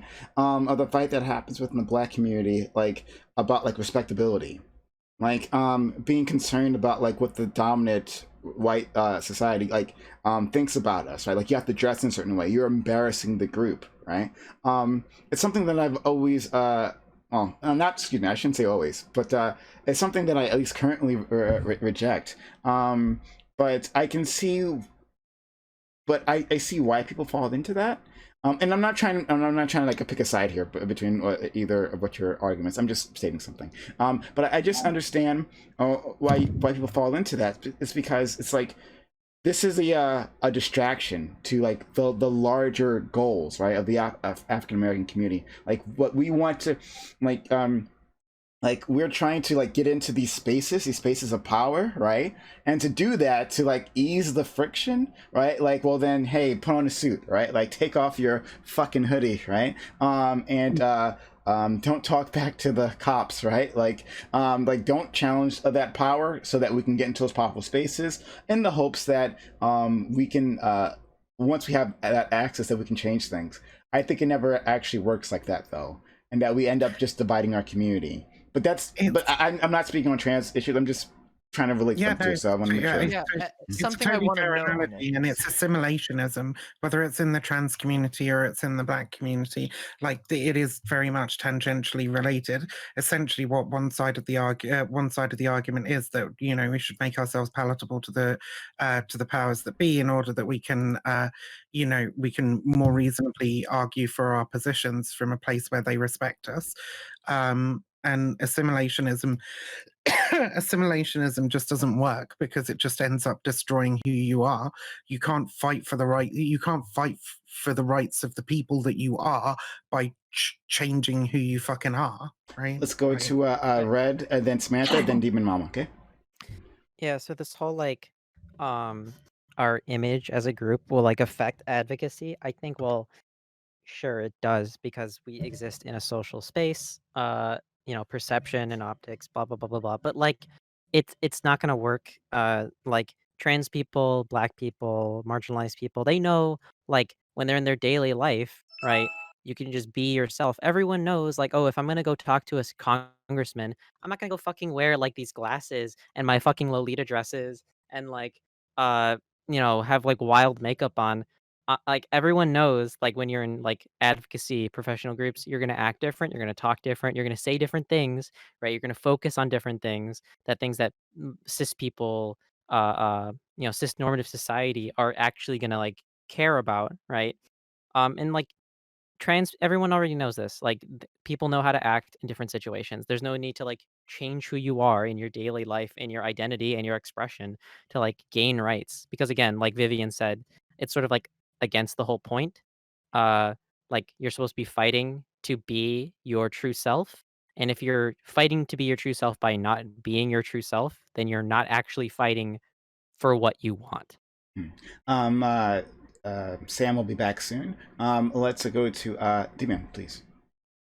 Yeah, I was gonna actually say something very similar to what Viv said, and I think I'd like to sort of take that idea and run with it as well. There is something that's given up in the idea of pursuing assimilationist policies, and I mean we've seen this in multiple cases. I also think that some of the and I recognize that there is room for people who are more comfortable quote unquote assimilating, doing that and being appropriate or whatever and pushing the envelope in that way. I think there's some efficacy there to some degree. But I also think that there is uh a misconception, and people accept this idea that, oh well, this such and such small step is actually a small step, when actually it's just as big of a step as saying actually maybe we should rethink gender. We're by saying, well, we can add they and them but no more, is well, actually getting them to cross that step might actually be almost as hard as getting people to accept neo pronouns. So we have to be careful and do an analysis as to whether it's actually any harder. I think sometimes it is. Sometimes it's functionally harder, but other times I don't think it is. I think that in a lot of cases there is a genuine desire and need in the people, in all people, to express themselves. This is a universal human experience, and I think that we can actually appeal to that without having to necessarily sell ourselves short as assimilationists. We can appeal to the fact that everybody understands what's it's like to want to express yourself, and we can make those types of arguments instead of having to respond to largely reactionary forces setting a narrative for us, which is, oh, whoa, that's way too fast. Why don't we just why don't you push for the they thems for a couple years, and then we'll see. But they never intend to see, and you'll never get the they thems either. Yeah, we were told this for fucking decades. Right. With fucking trans people throwing bricks at Stonewall wanted their fucking rights. And there was this dude, this black activist. I saw a video from Pride, right? I think it may have been one of the Black Hammer dudes, actually, and they are kind of cringe. But what he said up on stage made a lot of fucking sense, right?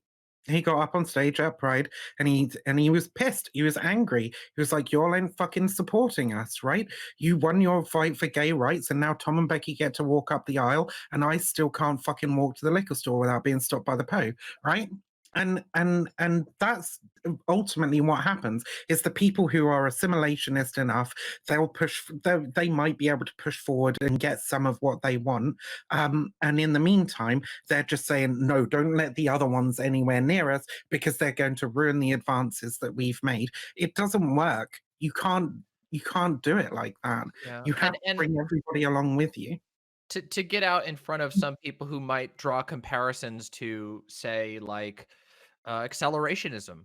I don't think it's quite the same thing. We're talking about social understanding, which is significantly, in my opinion, more malleable than something like the literal, like, physical machinery of an economy or anything along those lines. As I've had this conversation a lot, but I think on social issues we can afford to be a little bit more bold. That we can shoot higher because people actually can digest and understand these things. It might take a long time for the entirety of society to accept something, but people can learn remarkably fast. I mean, societies change socially massively all the time. I mean, to take a look at just to go look at the turn of the century, how quickly we went from an agrarian world, an agrarian society, to a industrialized society. You know what I mean? Like these social changes happen all the time, and that one even included economic changes. I think that people are more malleable to new ideas than we think, and we should, be able to address them and teach them and challenge these sort of regressive assumptions. Go ahead, Johnny. Oh, sorry. Oh, no, excuse me, Samantha. You just came back. Samantha, then Johnny. All right, so two things. Real quick, making progress, being a parent, talking my son into bed. He said, I love you. And then he goes, I can't wait to get my vaccine. So cool. He's not crazy. Second thing is like, I'm going to say, I'm sorry I've been quiet for so long. I know that's not normal for me. But part of like, I didn't want this to be a debate so much as a discussion. And here's where this is going to come into play. I sat there quiet listening to a lot of this, and I will say that my mind has changed. I came at this from a point of anger with certain things that people have used to try to delegitimize the trans rights and movements and stuff like that. So yeah, I'm going to be pissed off that people make jokes and we turn into jokes, right? However, I can understand that like they should be included. We shouldn't focus on excluding neo-pronoun people, or I think somebody called it xenogenders, rather than include that in our discussions with right-wing people for acceptance. Because it could be hurtful. But I'm going to say, hey, I was wrong on some things. Sat back and listened. I shut the fuck up. I heard you guys' words.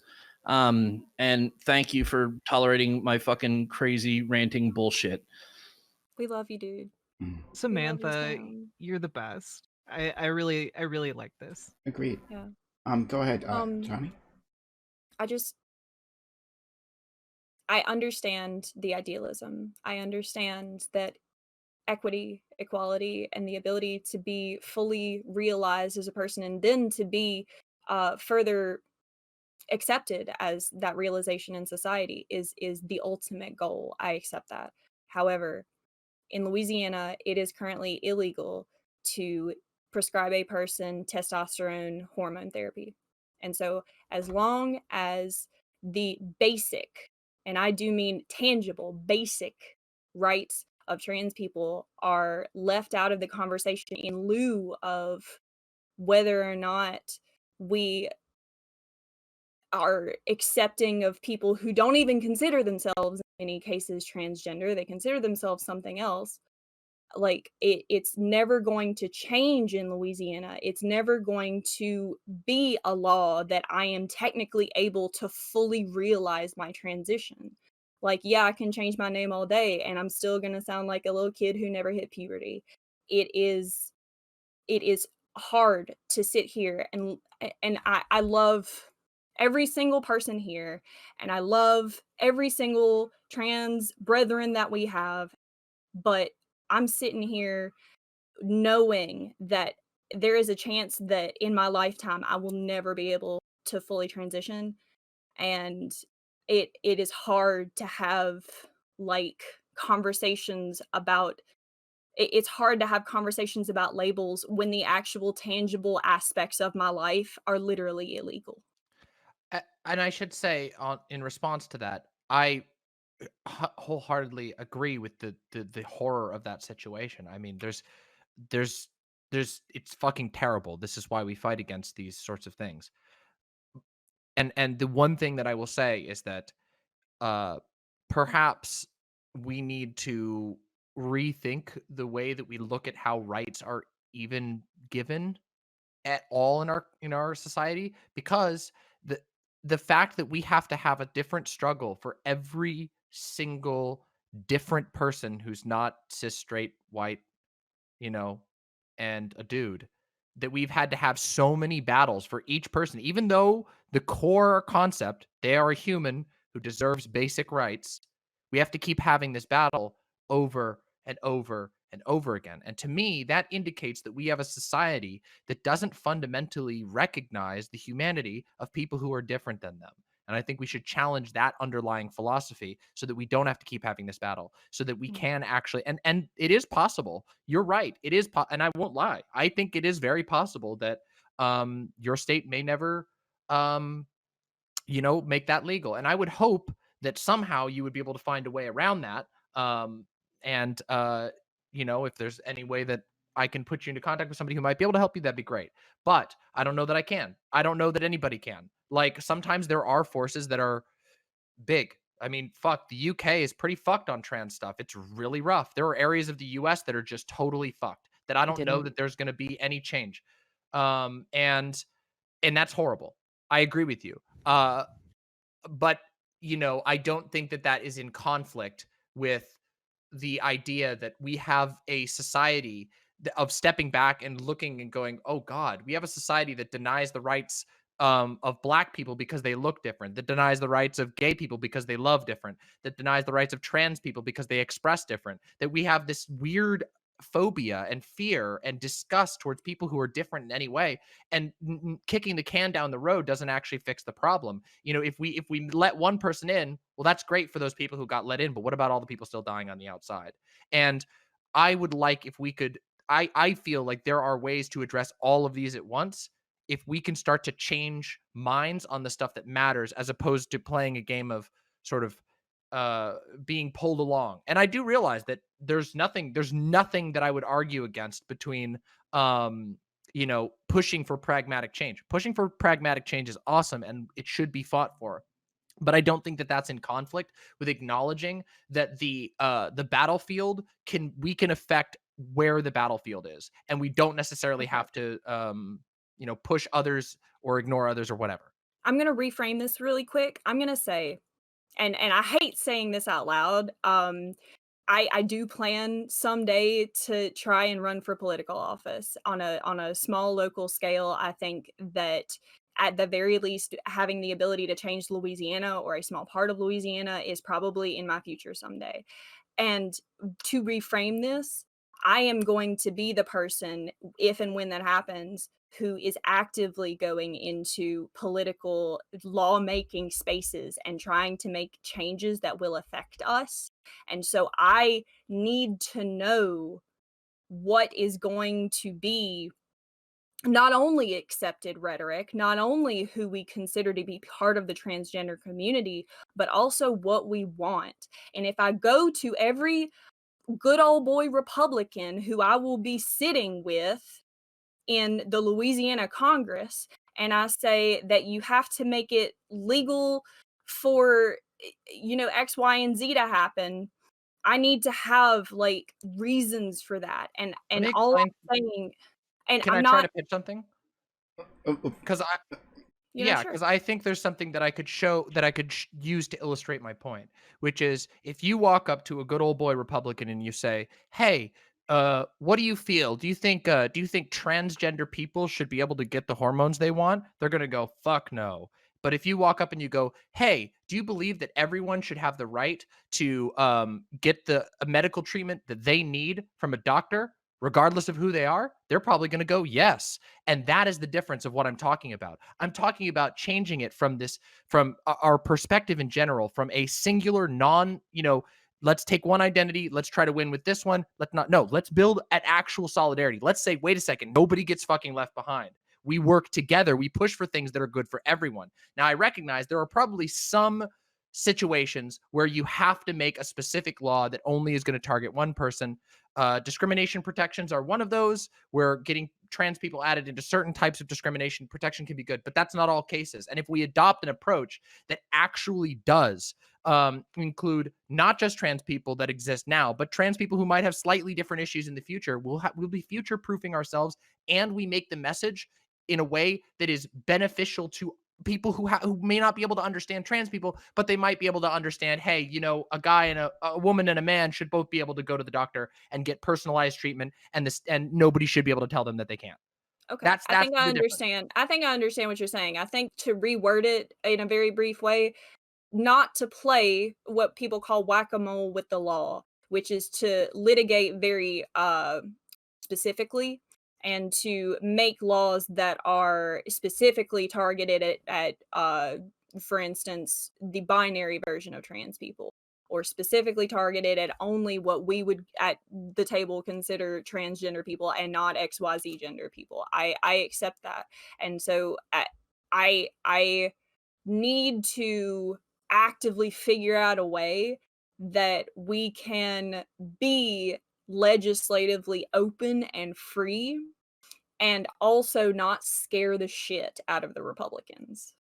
Well, they're already scared. Because Yeah. they're already fucking scared, yeah, but, like, those are the people, at the end of the day, like, in the places where we need it most, in the places where people are suffering the most because of the lack of healthcare and the lack of every other thing that we need, we are contending against the very people that we are actively demonizing on this panel. Yeah, I mean, oh, go ahead. I'm just curious about that, Johnny. Right? That last point, like not Yeah. actively demonizing a public. Now, you know, I'm more than willing to be combative.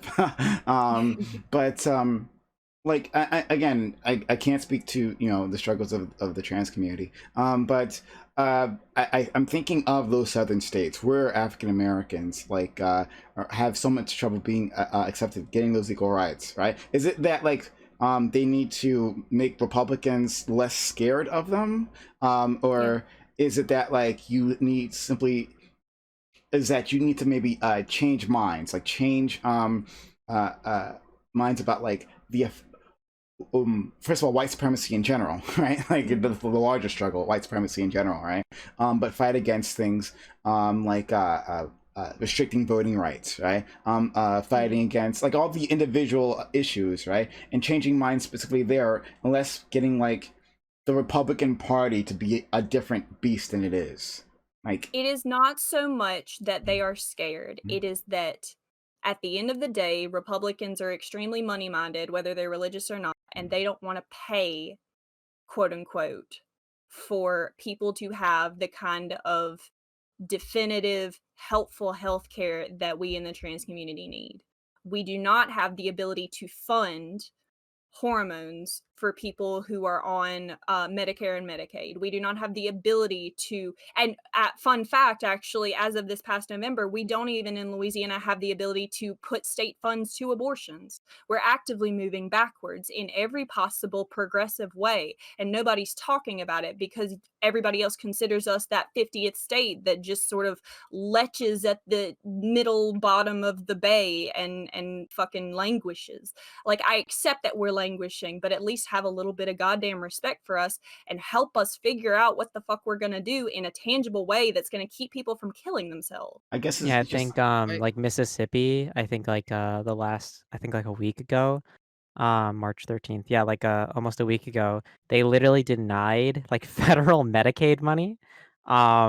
It was like hundreds of millions of dollars from the federal government to fund their like, you know, their healthcare, and they were just like, yeah, but it's coming from Joe Biden. I don't want it. And now you have all these people in fucking Mississippi who don't have healthcare. I guess it's a question of strategy is all I'm asking Johnny, right? Like it's like do we put our efforts into changing the Republican Party from being all the terribleness that it is, right? Or like transforming the Democratic Party, which, you know, we have a foothold in, right? And then winning on that platform, right? So like putting in like for Louisiana, putting in a Democratic governor, like and that's what I meant by like changing minds, I guess, like moving voters from one party to other, like being attractive within the context of Louisiana, right? With being attractive there to be able to get the things that you're talking about, rather than like because when I hear scare Republicans, it's like, well, compromise, compromise, compromise until like maybe possibly one day in the future they give us this one thing. That's what I'm thinking when I hear that. Well, and to Okay. bounce off. Really quick, can I respond to that? And then we'll go to Demon. Yep, sure. Okay.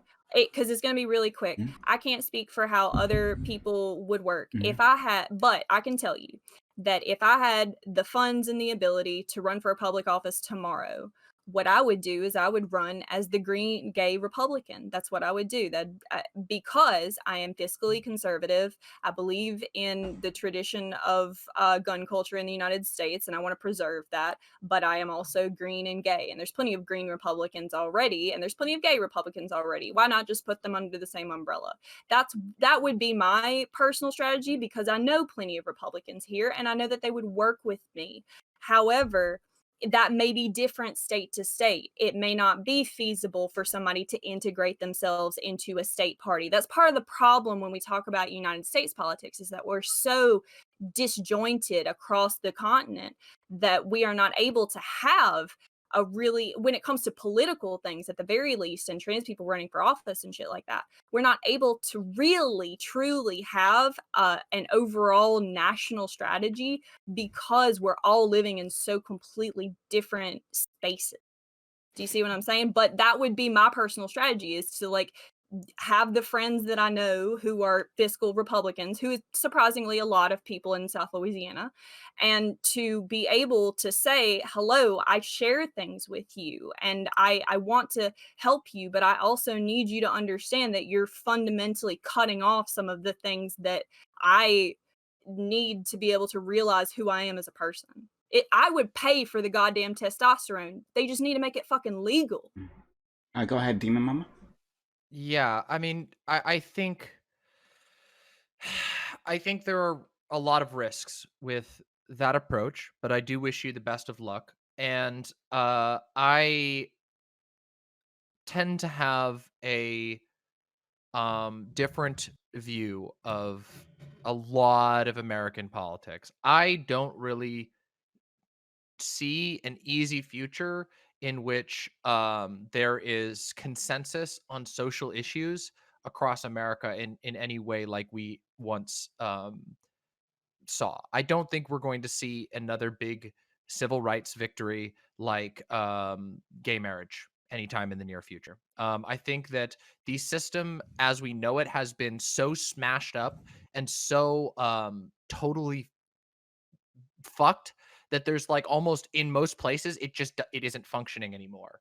And part of the reason why I predict that like a lot of particularly coastal states are going to become functional sanctuary states for a lot of queer people all across the United States is because I think that a lot of these places are totally jammed, and they've been jammed because the Republican Party has the advantage of fighting for the status quo. If they break the machinery of change that democracy is supposed to have, which they have via things like the Electoral College or voter suppression or gerrymandering or loading the courts with Republicans, if they break those systems of change that we're supposed to be able to have to make us an adaptive society, which they have done, we can't adapt. Which I do realize that there is certain areas that are totally changing and adapting, places that haven't been affected to the same degree by this Republican policymaking.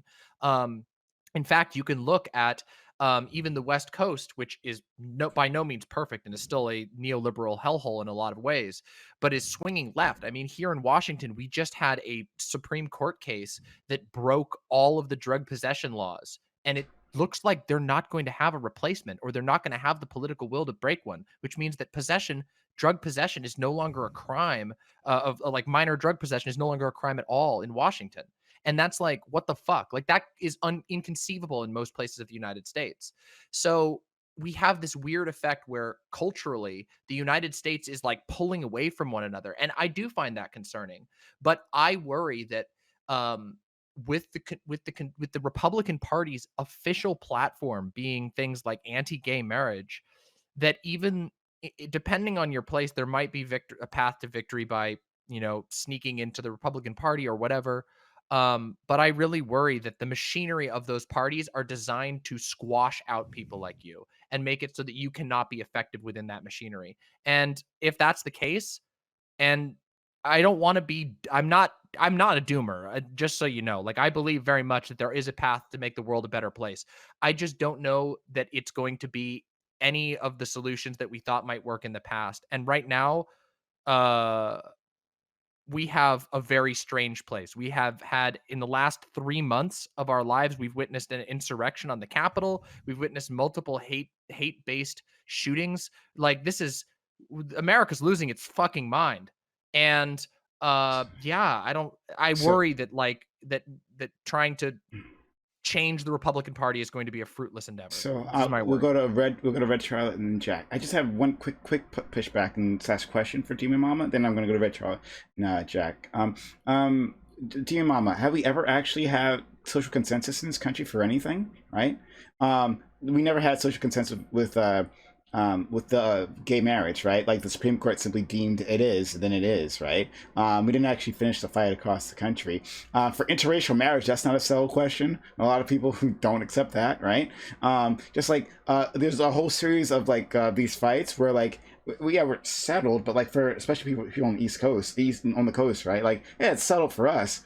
Not so for so many other people. They still disagree with us on lots of things. Oh, yeah, That's where I don't kind of think push there's ever back on been you. like yeah, I don't think there's ever been a time where we've had like social consensus, but I believe there was I do believe there's been times in American history where the federal government was functioning in such a way that we could feasibly have nationwide like social change. For example, civil rights Okay. changes during the 60s, which was the result of a sort of a declaration from the federal level of, this is going to be consistent. You can't discriminate in this way. You can't segregate in this way anymore. Or with gay marriage, where it's like, yeah, you might be able to play around in your state and try to make it illegal, but no, we're actually making that like unconstitutional. Those are imperfect, but I do believe that that is a mechanic that is quickly disappearing. So let's go to Red, Jack, then Vivian.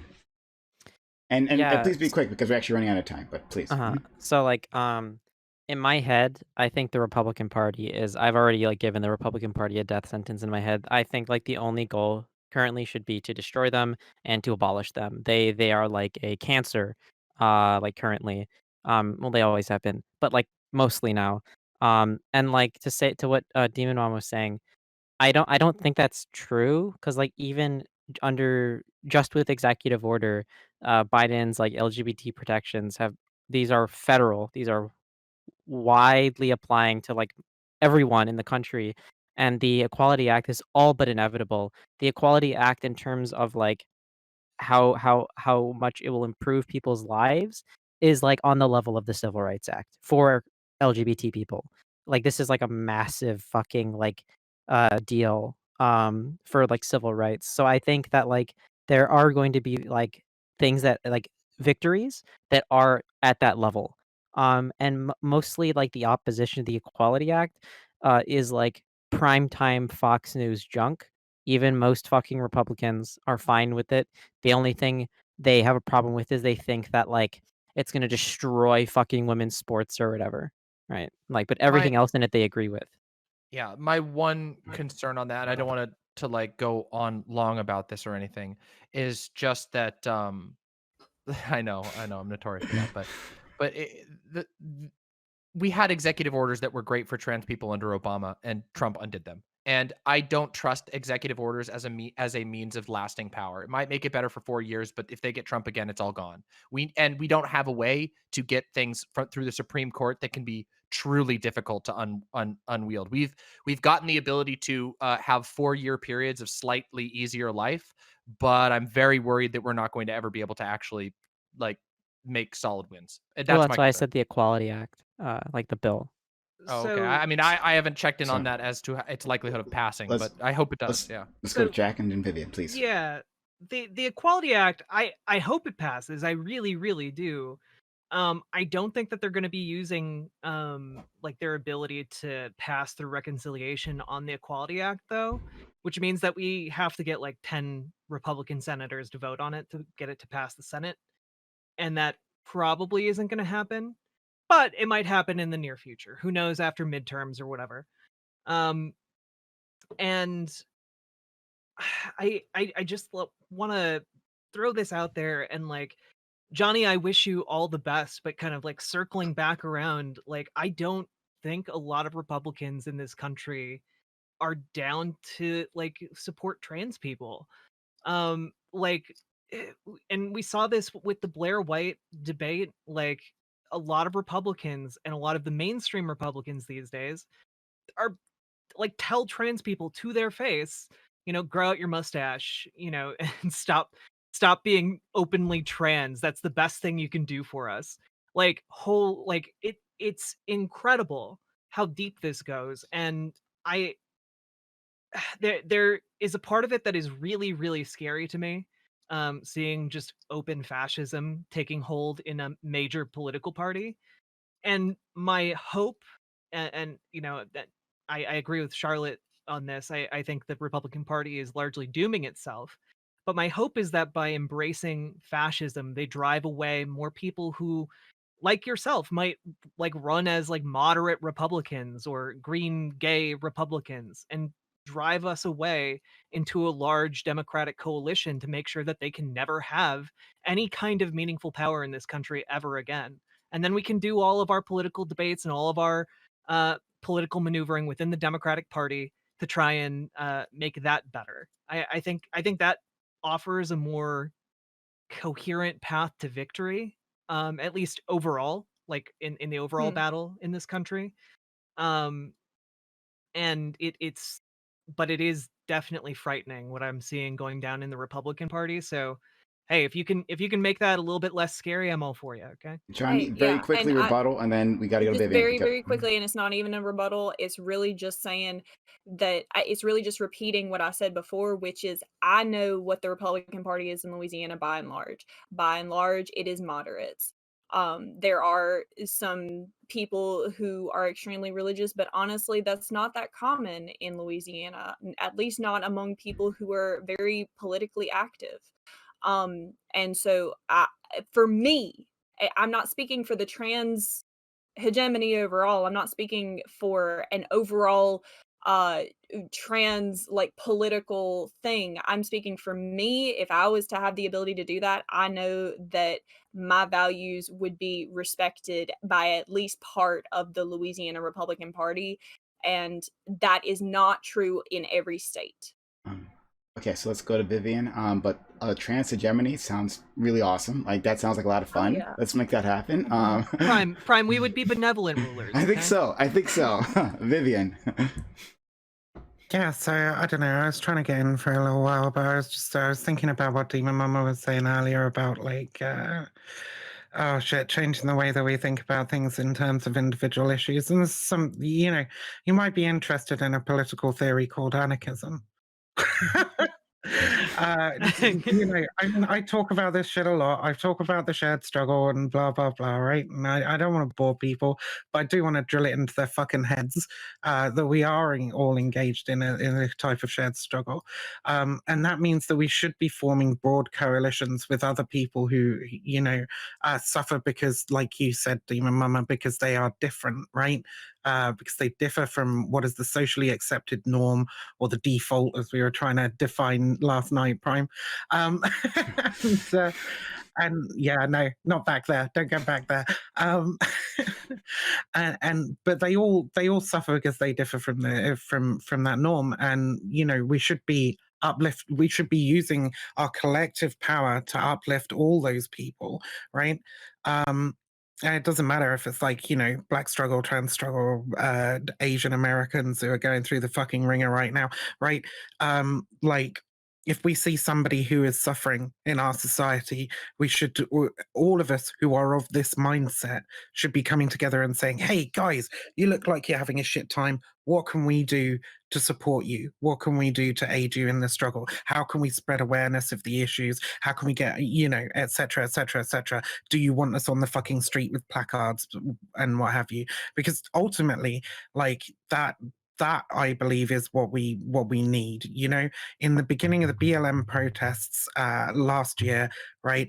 The country was overwhelmingly in fucking favor. Okay, they were so in favor that when the Minneapolis precinct 3 burnt down, the majority of Americans thought that it was justified. Right? That is a radical fucking action, burning down a police precinct, and to have the majority of Americans on side with the protesters who did that is fucking amazing. Okay, and so we need more broad protest movements. We need to be able to come together more and support each other in our own individual struggles. That's what I would say. And I think that's how we actually get shit done, is because there are actually a lot more of us than there are bigoted, shitty fucking Republicans. They're just very loud and we're just very divided. Right.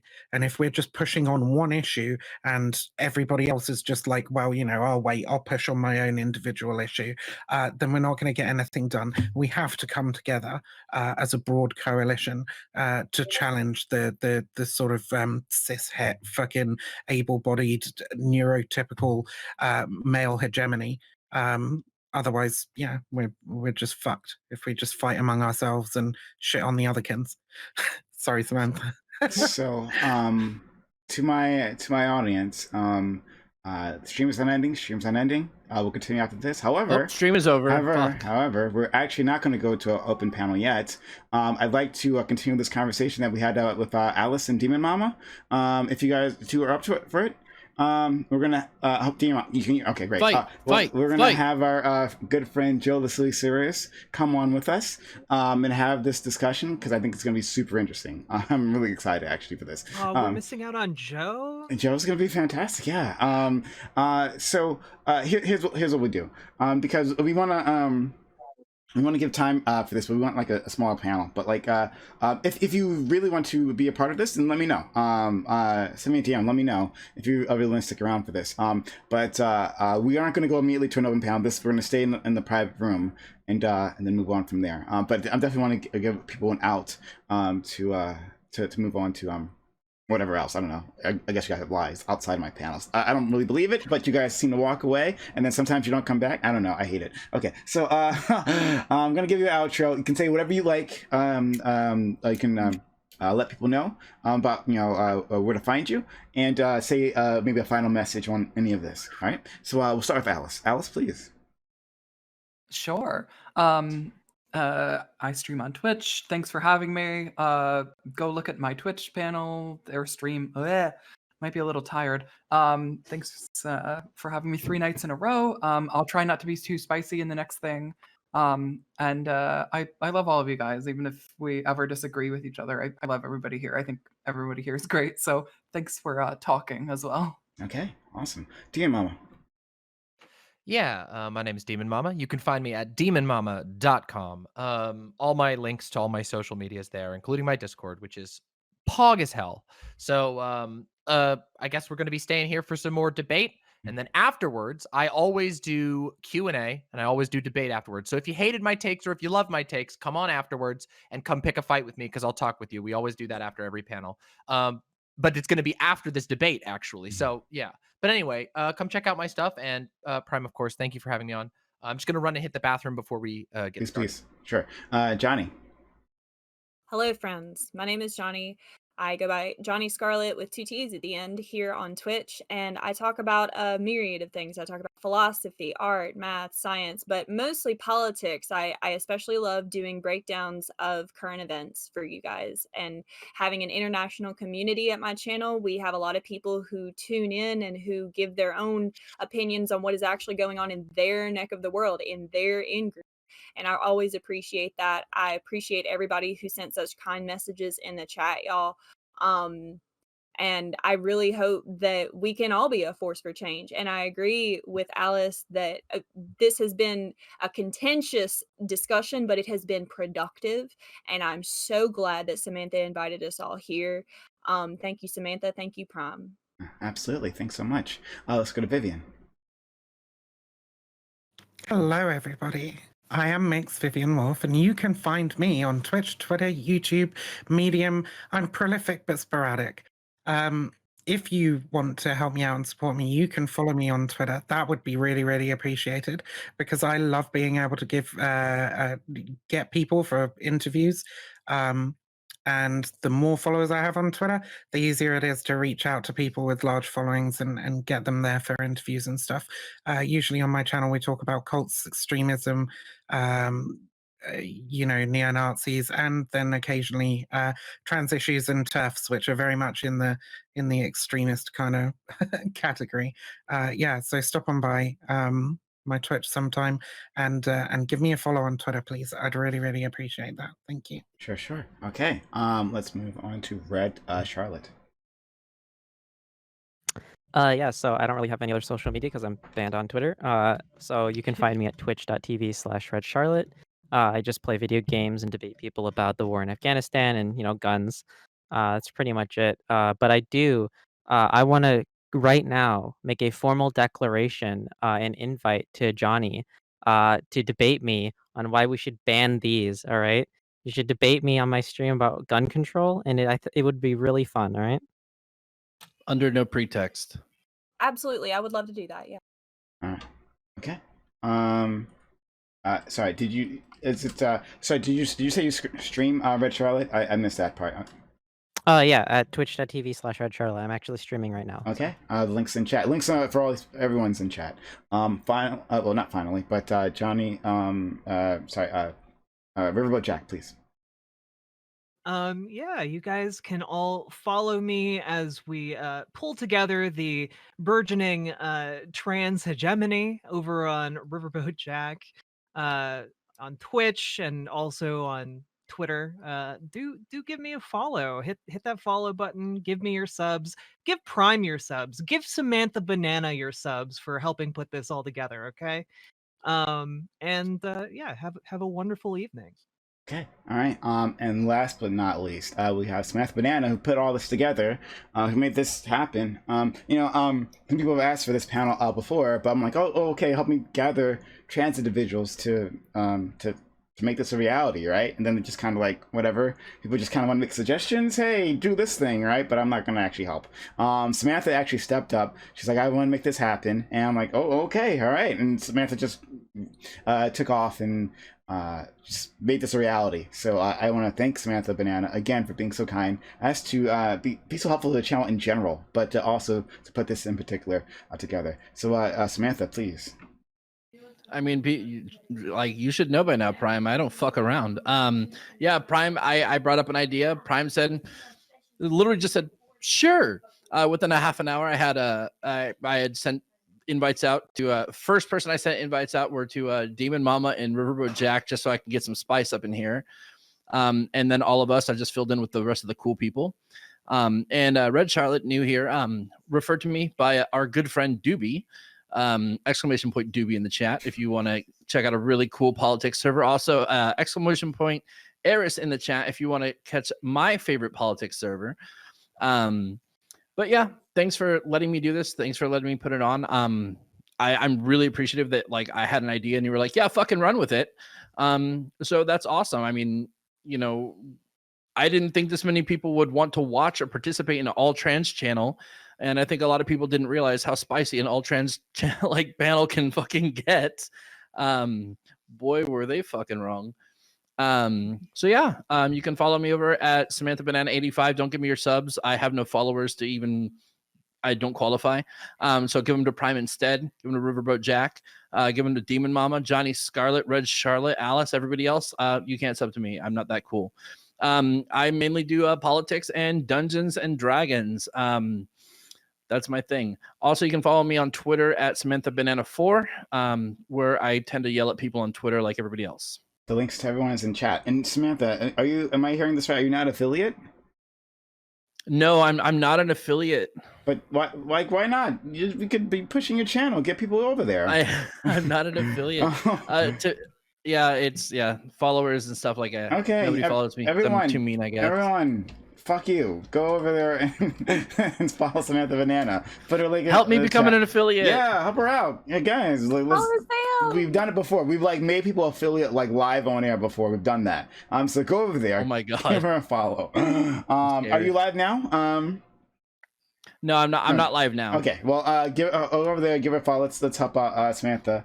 I wanted to dedicate all my attention to this, not my chat or whatever. Okay, all right. Okay, so what's gonna happen is I'm gonna move away from this. I'm gonna jump out of the room, move away from this. So it looks like we'll have Alice, DemonMama, Jack, and Red Charlotte. Okay, and we'll roll from there. But everyone, thank you. You were talking about the turf thing, weren't you? Not the turf thing? No, not quite the turf thing. It's a sex gender debate, right? Yeah. Sex gender. Yeah. Okay, I'll leave. Okay, so we'll do that. So I'm going to talk to my audience. We'll be right back. So. Few minutes. We'll be right back, okay? But thank you all for being here. Thank you for spending your time, your energy, your passion, and your knowledge of my community. I know they appreciate it just as much as I do. Thank you so much.